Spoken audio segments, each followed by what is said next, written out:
പൊതുവിദ്യാഭ്യാസ വകുപ്പിനു വേണ്ടി കൈറ്റ് വിക്ടേഴ്സ് അവതരിപ്പിക്കുന്ന ഫസ്റ്റ് ബെൽ ഓഡിയോ ക്ലാസ്സിലേക്ക് സ്വാഗതം. +1 ക്ലാസ്സിലെ ഫസ്റ്റ് ബെൽ പരിപാടിയുടെ തുടർച്ചയായി പരീക്ഷയ്ക്കായുള്ള ഫോക്കസ് ഏരിയ കേന്ദ്രീകരിച്ചാണ് ഇത് തയ്യാറാക്കിയിരിക്കുന്നത്. ക്ലാസ് കേൾക്കുമ്പോൾ പാഠപുസ്തകം കൂടി മുന്നിലുണ്ടാകുന്നത് ഗുണകരമായിരിക്കും. പ്രിയപ്പെട്ട കുട്ടികളെ, 1ാം വർഷ ബിസിനസ് സ്റ്റഡീസിലെ റിവിഷൻ ക്ലാസ്സുകളിലേക്ക് എല്ലാവർക്കും സ്നേഹപൂർവ്വം സ്വാഗതം. എൻ്റെ പേര് ഷി.വി. Krishnan, Meenangadi government higher secondary സ്കൂളിലെ പ്രിൻസിപ്പളാണ്, ബിസിനസ് സ്റ്റഡീസിൻ്റെ അധ്യാപകനും. നിങ്ങളെല്ലാവരും ഇതിനകം തന്നെ ഫസ്റ്റ് ബെൽ ക്ലാസ്സുകളിലൂടെ വിവിധ ക്ലാസ്സുകൾ എല്ലാം കണ്ടു കഴിഞ്ഞു എന്ന് വിചാരിക്കുന്നു. നമ്മൾ അതിൻ്റെ ചർച്ച ചെയ്ത ആശയങ്ങളെല്ലാം ഒന്ന് സംക്ഷിപ്തമായിട്ട് നിങ്ങളുടെ ഓർമ്മയിലേക്ക് കൊണ്ടുവരാൻ ശ്രമിക്കുകയാണ്. നിങ്ങളുടെ മനസ്സിലുള്ളതുപോലെ 1ാം വർഷ പൊതുപരീക്ഷയിലേക്ക് നമ്മൾ പോകുമ്പോൾ അതിൻ്റെ ഭാഗമായുള്ള ചോദ്യപേപ്പറിനെ സംബന്ധിച്ച് ചില കാര്യങ്ങൾ നിങ്ങൾ അറിയേണ്ടതുണ്ട്. ഈ വർഷത്തെ ചോദ്യപേപ്പറിൽ 160 സ്കോറിനുള്ള ചോദ്യങ്ങളാണ് നിങ്ങൾക്കുണ്ടാവുക. അതിൽ 80 സ്കോറിനുള്ള ചോദ്യങ്ങൾക്കാണ് നിങ്ങൾ പരമാവധി ഉത്തരം എഴുതേണ്ടത്. അല്ലെങ്കിൽ നിങ്ങൾക്ക് പരമാവധി ലഭിക്കാവുന്ന സ്കോർ 80ആണ്. ആ 80 സ്കോറിനുള്ള ചോദ്യങ്ങൾ ഓരോ കാറ്റഗറിയിലുമായി പ്രത്യേകം തിരഞ്ഞെടുത്ത് എഴുതേണ്ടതുണ്ട്. അതായത് ഇപ്പോൾ 1, 2, 3, 4, 5, 8 സ്കോറുകളുടെ ചോദ്യങ്ങളായി ആകെ ചോദ്യങ്ങളെ വിവിധ വിഭാഗങ്ങളായി ക്രമപ്പെടുത്തിയിട്ടുണ്ടാകും. ആ ഓരോ വിഭാഗത്തിലെയും നിശ്ചിത എണ്ണം ചോദ്യങ്ങൾക്കാണ് നിങ്ങൾ ഉത്തരം എഴുതേണ്ടത്. അല്ലാതെ ആകെയുള്ള ചോദ്യങ്ങളിൽ നിന്നും 80 സ്കോറിൻ്റെ ഉത്തരം എഴുതിയാൽ മതിയാവില്ല. ആ കാര്യം പ്രത്യേകം ഓർക്കുമല്ലോ. ഒരിക്കൽ കൂടി എല്ലാവർക്കും സ്വാഗതം. ഫോക്കസ് ഏരിയയെ ബേസ് ചെയ്തുകൊണ്ടുള്ള ചില ആശയങ്ങൾ ചർച്ച ചെയ്യാനാണ് ഉദ്ദേശിക്കുന്നത്. നിങ്ങൾക്കറിയാവുന്നതുപോലെ നമുക്ക് 11 യൂണിറ്റുകളാണുള്ളത്. അതിൽ 8 യൂണിറ്റുകളാണ് നമ്മൾ ഫോക്കസ് ഏരിയയിൽ ഉൾപ്പെടുത്തിയിട്ടുള്ളത്. ബാക്കിയുള്ള 3 യൂണിറ്റുകളിൽ നിന്നും ഏതാനും ചില ചോദ്യങ്ങൾ പരീക്ഷയ്ക്കുണ്ടാകും എന്നോർക്കുക. എന്നാലും പരമാവധി 80% മുകളിലുള്ള ചോദ്യങ്ങളും ഈ ഫോക്കസ് ഏരിയയിൽ നിന്നായിരിക്കും ചോദിക്കുക. നമുക്കറിയാവുന്നതുപോലെ നമ്മൾ ആദ്യത്തെ unit business, trade and commerce ആണ്. അതിനകത്തെ ഫോക്കസ് ഏരിയയിലുള്ള ആശയങ്ങൾ എന്ന് പറയുന്നത് concept of business, characteristics of business activities, classification of business activities, industry and its categories, commerce, trade and auxiliaries to trade എന്നിവയാണ്. അപ്പോൾ ആദ്യമായി എന്താണ് ബിസിനസ് എന്ന ആശയം? What you mean by business? Business is defined as the repeated buying and selling or manufacturing of goods and services with an intention to earn profit which involves the creation of wealth. അല്ലേ? Production, purchase, sale, transfer, exchange of goods and services at a profit എന്ന് നമ്മൾ എളുപ്പത്തിൽ പറയാറുണ്ട്. ഇപ്പോൾ ഉൽപ്പാദനമോ വാങ്ങലും വിൽക്കലുമോ ബന്ധപ്പെട്ട സാധനങ്ങളോ സേവനങ്ങളോ subject matter ആയിട്ടുള്ള ലാഭത്തിന് വേണ്ടി നിരന്തരമായി ചെയ്യുന്ന പ്രവർത്തനമാണ് ബിസിനസ് എന്ന് നമ്മൾ മനസ്സിലാക്കി. അങ്ങനെയെങ്കിൽ എന്തൊക്കെയായിരിക്കും ബിസിനസ്സിൻ്റെ പ്രത്യേകതകൾ? What are the characteristics of business? First of all, it is an economic activity. Next we can see that the production of goods and services are there. Otherwise, it is the sale or exchange of goods and services. There is regularity of dealings, earning profit, and uncertainty of return. മറ്റൊരു പ്രധാനപ്പെട്ട പ്രത്യേകത എന്ന് പറയുന്നത് that is the element of risk. ഈ പാഠഭാഗത്തിലെ അടുത്ത ആശയം എന്ന് പറയുന്നത് that is the classification of business activities. As you know, business is broadly classified into 2 categories, that is industry and commerce. Industry is again divided into 3, that is primary, secondary and tertiary. Primary industries are classified into 2, that is extractive and genetic. Secondary industries are classified into 2, that is manufacturing and construction. And there is tertiary industry also. The manufacturing industries are again classified into analytical industry, synthetical industry, processing industry and assembling industry. You must know about these classification of industries with the appropriate examples that will help you for your examination. Then the second categorization of business, that is commerce. As you know, that is the name of our combination. Am I right? നമ്മൾക്കറിയാവുന്നതുപോലെ നമ്മുടെ കോമ്പിനേഷൻ്റെ പേരാണ് commerce, അല്ലേ? കൊമേഴ്സിൽ 2 പ്രധാനപ്പെട്ട ingredients ആണ് ഉള്ളത്, trade and auxiliaries to trade. ട്രേഡും auxiliaries to ട്രേഡും എന്ന് പറഞ്ഞാൽ എന്താണ്? വ്യാപാരവും അനുബന്ധ പ്രവർത്തനങ്ങളും. എന്താണ് കോമേഴ്സ്? നമുക്ക് നോക്കാം. It is concerned with the buying, selling and distribution of commodities, and it is an organized system for exchange of goods and services in between the businessmen and the customers. അപ്പോൾ അവിടെ നോക്കൂ, സാധനങ്ങളും സേവനങ്ങളും വാങ്ങുകയും വിൽക്കുകയും ചെയ്യുമ്പോൾ ഒരാൾ വാങ്ങുന്നു, മറ്റേയാൾക്ക് വിൽക്കുന്നു, അങ്ങനെയാകാം. അല്ലെങ്കിൽ ഒരു ബയറുമുണ്ട്, ഒരു സെല്ലറുമുണ്ട് അല്ലേ? ഈ എക്സ്ചേഞ്ച് ഓഫ് ട്രാൻസാക്ഷനിൽ, എക്സ്ചേഞ്ച് ഓഫ് ഗുഡ്സ് ആൻഡ് സർവീസസിൽ അവരാണ്, ആ പ്രവർത്തനമാണ് ട്രേഡ് എന്ന് വിളിക്കുന്നത്. Buying and selling of goods and services. അപ്പം അങ്ങനെ നടക്കുമ്പോൾ ആ ട്രേഡിനിടയിൽ ചില പ്രയാസങ്ങൾ, ചില പ്രശ്നങ്ങൾ, ചില പ്രതിസന്ധികൾ ഉണ്ടാകാൻ സാധ്യതയുണ്ട് അല്ലേ? എന്തെല്ലാമായിരിക്കാം പ്രശ്നങ്ങൾ? അവയെ നമുക്ക് ഹിൻഡ്രൻസസ് എന്ന് വിളിക്കാം. First of all, hindrances of person, വ്യക്തി എന്ന തടസ്സം. ഇപ്പോൾ ആ വ്യക്തി തടസ്സമായി മാറുന്നത് ഉൽപ്പന്നം ഉണ്ടാക്കുന്നത് പ്രൊഡ്യൂസറാണ്. ഉൽപ്പന്നം ആവശ്യക്കാരനാരാണ്? കൺസ്യൂമർ അല്ലെങ്കിൽ കസ്റ്റമറാണ്. പ്രൊഡ്യൂസറുടെ കയ്യിൽ നിന്നും ആരുടെ കൈകളിലേക്ക് ഉൽപ്പന്നം എത്തണം? കസ്റ്റമറുടെ കൈകളിലേക്ക് എത്തണം അല്ലേ? ആരെ സഹായിക്കുക? നിരവധി ഇൻ്റർമീഡിയറീസ്, ഹോൾസെയിലറോ റീറ്റെയിലറോ കമ്മീഷൻ ഏജൻസോ ഒക്കെ.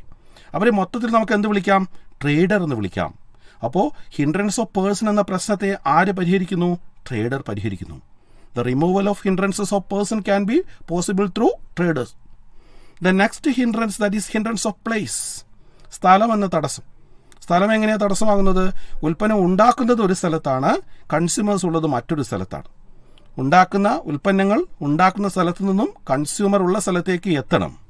അവിടെ ആരും നമ്മളെ സഹായിക്കും? Transport. Different modes of transports are there. So the removal of hindrances of place can be possible through transport. The next is hindrance of risk. നമുക്കറിയാം, ബിസിനസ്സിന് റിസ്ക് എന്ന ഒരു ഇൻഹറൻ്റ് ആയിട്ടുള്ള ക്വാളിറ്റി ഉണ്ട് അല്ലേ? Possibility of loss. നഷ്ടസാധ്യതയെ മുഴുവനും ഒഴിവാക്കാൻ നമുക്ക് സാധിക്കില്ല. എന്നാലും നഷ്ടത്തെ ഒരു പരിധിവരെ പ്രതിരോധിക്കാൻ നമുക്ക് സഹായിക്കുന്ന ഒരു ഫാക്ടറുണ്ട്. എന്താണത്? That is insurance. Hindrance of risk can be removed through insurance. Then the next one is hindrance of time, സമയം എന്ന തടസ്സം. ഉൽപ്പന്നം ഉൽപ്പാദിപ്പിച്ച് വെച്ചാൽ ഉടൻ തന്നെ കൺസ്യൂമർ വന്നുകൊള്ളണമെന്നില്ല. കൺസ്യൂമർ വരുന്നത് വരെ നമ്മൾ എന്ത് ചെയ്യണം? ഉൽപ്പന്നം കാത്തുവെക്കണം, സൂക്ഷിച്ചു വെക്കണം. കാരണം ഉൽപ്പന്നത്തിൻ്റെ സ്വഭാവം അനുസരിച്ച് ചിലപ്പോൾ അതിൽ നഷ്ടം വരാനോ കേടുപാട് വരാനോ ഒക്കെ സാധ്യതയുണ്ട്.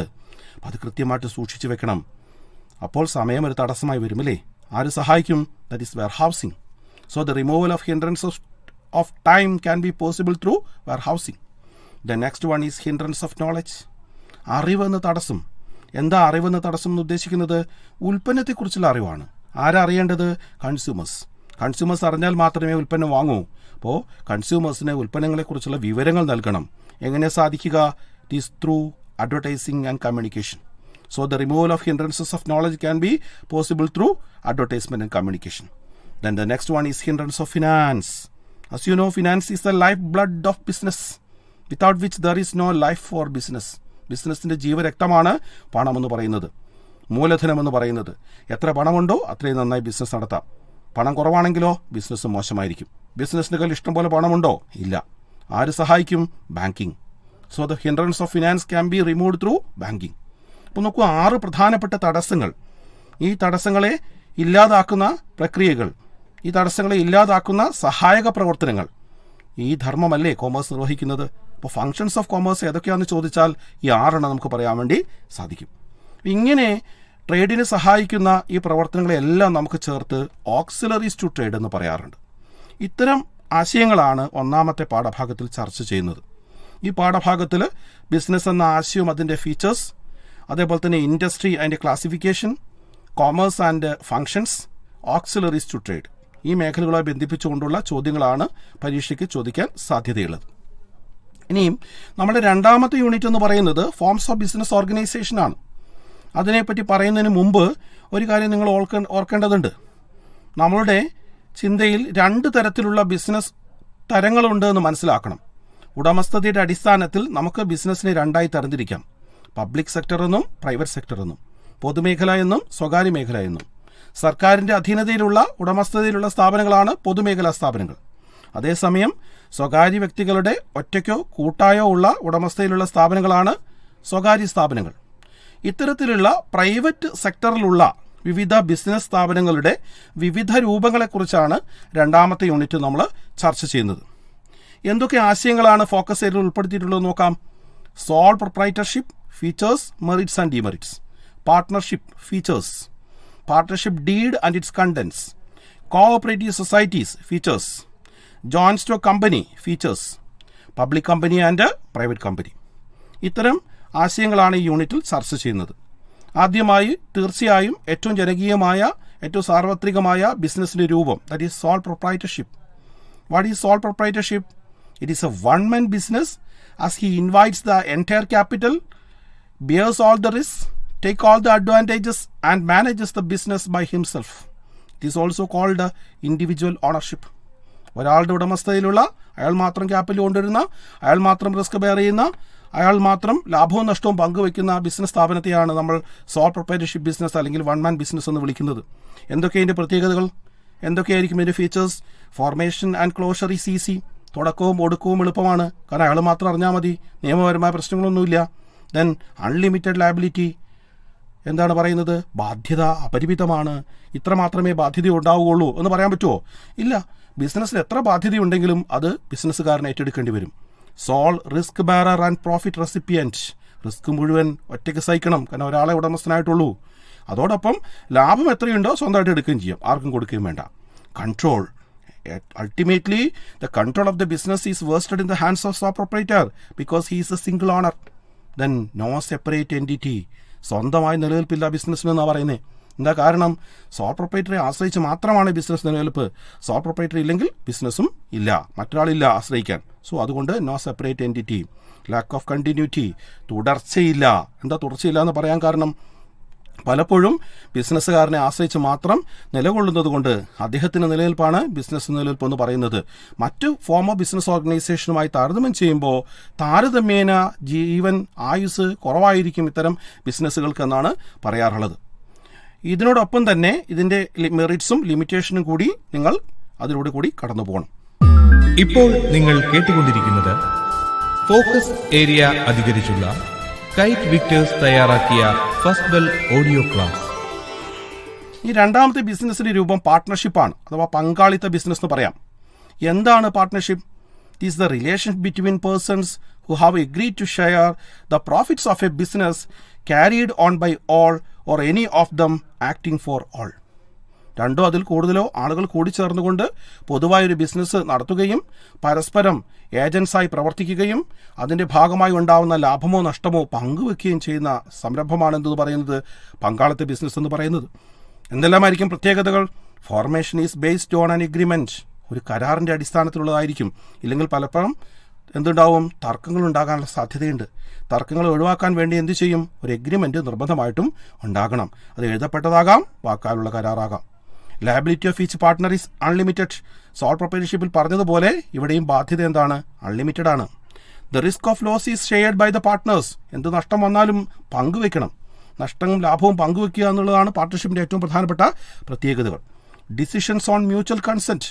പരസ്പരം ആലോചിച്ച് വേണം തീരുമാനം എടുക്കാൻ. ഒറ്റയ്ക്ക് തീരുമാനം എടുക്കാൻ സാധിക്കില്ല. ഒറ്റയ്ക്ക് തീരുമാനം എടുക്കുന്നത് ശരിയുമല്ല. ഒന്നിൽ കൂടുതൽ ഉടമസ്ഥരുണ്ടാകുമ്പോൾ അവർ കൂടി ആലോചിച്ച് വേണം തീരുമാനമെടുക്കാൻ. It lacks continuity. തുടർച്ചയെ തടസ്സപ്പെടാൻ സാധ്യതയുണ്ടെന്നാണ് പറയുന്നത്. വേണ്ടത്ര തുടർച്ചയൊന്നും ബിസിനസ്സിനുണ്ടാവില്ല. എന്തായിരിക്കും? പലപ്പോഴും അഭിപ്രായ വ്യത്യാസങ്ങൾ, സംഘർഷങ്ങളൊക്കെ ഉണ്ടാകാനുള്ള സാധ്യതയുണ്ട്. Minimum number of members is 2 and the maximum number is 50 as per companies act of 2013.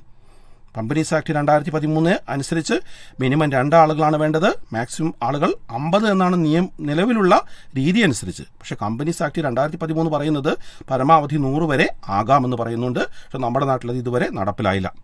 Then mutual ഏജൻസിയാണ്. ഓരോരുത്തരും പരസ്പരം പ്രവർത്തിക്കുന്നു.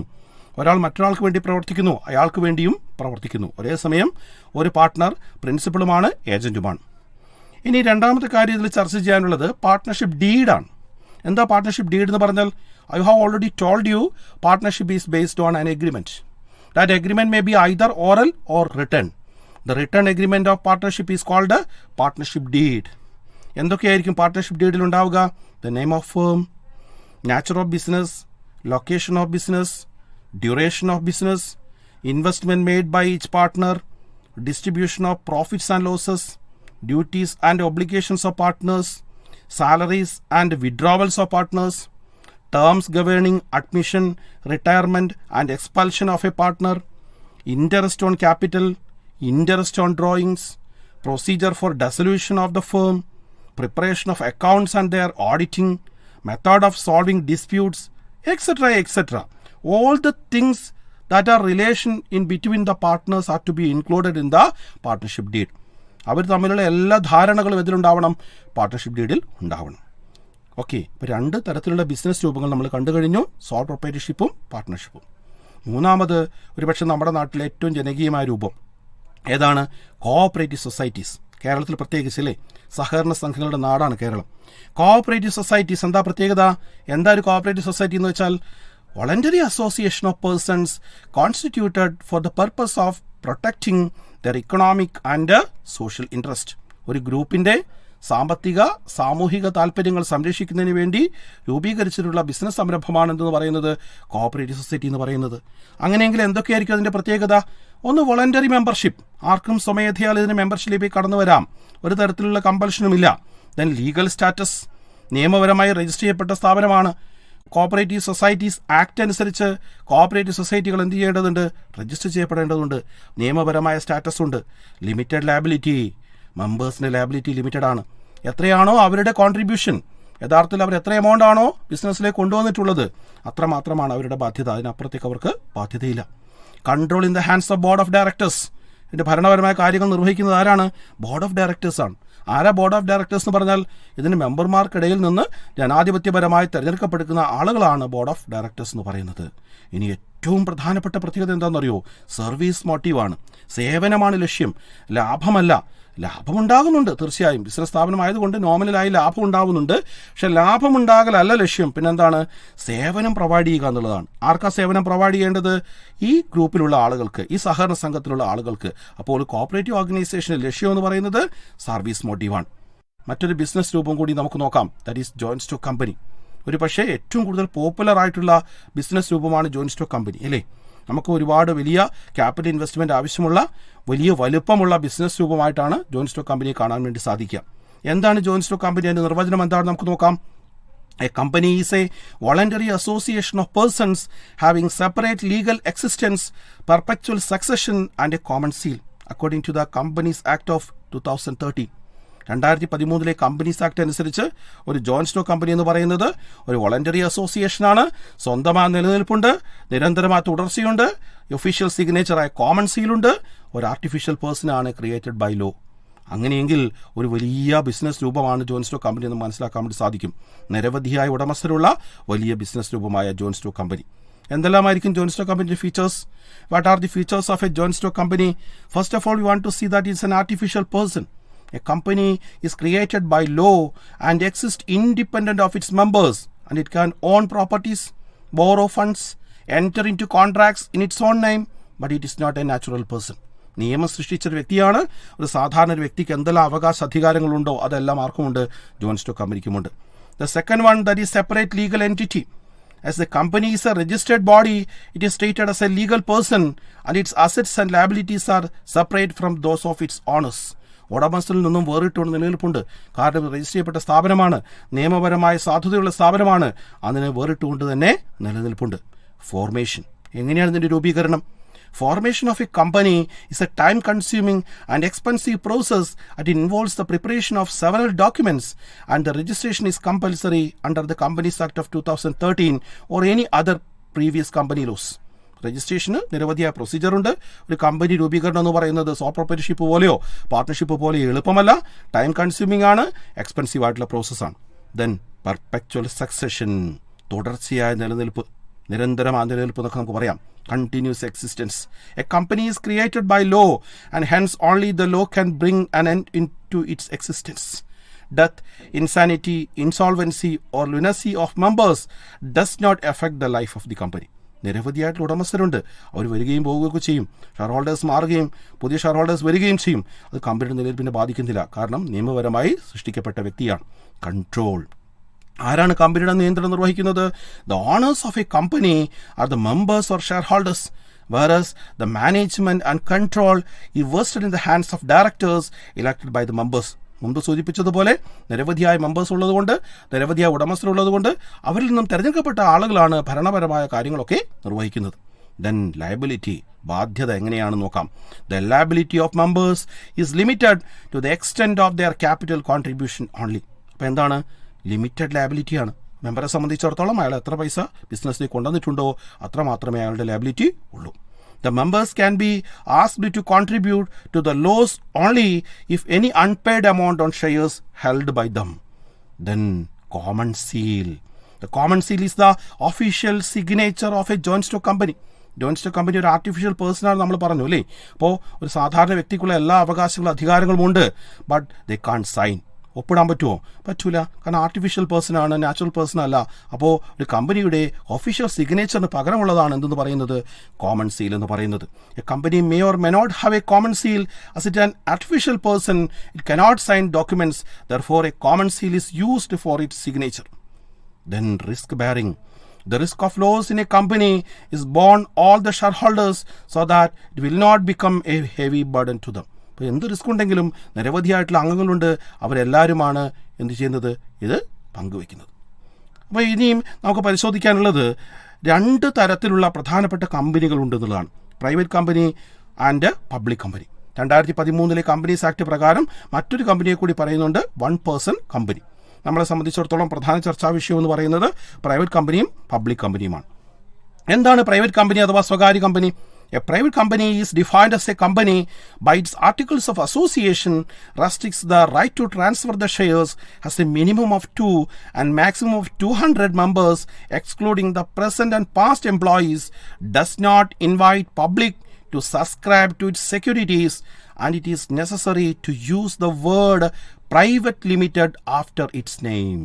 പേരിനോട് ചേർത്ത് പ്രൈവറ്റ് ലിമിറ്റഡ് എന്ന് ചേർക്കുകയും മിനിമം 2 ആളുകൾ മാത്രം, പരമാവധി 200 മെമ്പേഴ്സ് എന്ന് റെസ്ട്രിക്റ്റ് ചെയ്തിട്ടുള്ള, ഷെയറിന്റെ ട്രാൻസ്ഫറബിലിറ്റി റെസ്ട്രിക്റ്റ് ചെയ്തിട്ടുള്ള, പബ്ലിക്കിന് ഇൻവിറ്റേഷൻ സാധ്യമല്ലാത്ത അല്ലെങ്കിൽ പബ്ലിക്കിന്റെ കയ്യിൽ നിന്നും ഷെയറുകൾ വിറ്റുകൊണ്ട് പണം സ്വരൂപിക്കാൻ സാധിക്കാത്ത കമ്പനികളെ നമുക്കെന്ത് വിളിക്കാം? പ്രൈവറ്റ് കമ്പനി എന്ന് വിളിക്കാം അല്ലേ. ഇപ്പോൾ പ്രധാനപ്പെട്ട 3 നിയന്ത്രണങ്ങളാണ്. ഒന്ന്, the restrict the transferability of shares. രണ്ടാമത്തത്, there is no public invitation. മൂന്നാമത്തത് എന്താണ്? Maximum number is limited to 200. അപ്പോൾ എന്തായിരിക്കും രണ്ടാമത്തത്? That is public company. As per companies act 2013, a public company is a company which is not a private company. Private company അല്ലാത്ത company എല്ലാം public കമ്പനിയാണെന്ന് പറയുന്നത്. എന്താ അതിൻ്റെ അർത്ഥം? നേരത്തെ പറഞ്ഞ 3 നിയന്ത്രണങ്ങളില്ല. In other words, it has no restriction on the right of members to transfer the shares, has a minimum of 7 members and no limit on maximum members, and permits to make any invitation to public to subscribe to its shares and debentures. ഷെയറുകളും കടപ്പത്രങ്ങളും യഥേഷ്ടം വിൽക്കാം, പൊതുജനങ്ങളുടെ കയ്യിൽ നിന്നും പണം ശേഖരിക്കാം, തടസ്സമില്ല. Private കമ്പനിക്ക് സാധിക്കുമോ? പറ്റില്ല.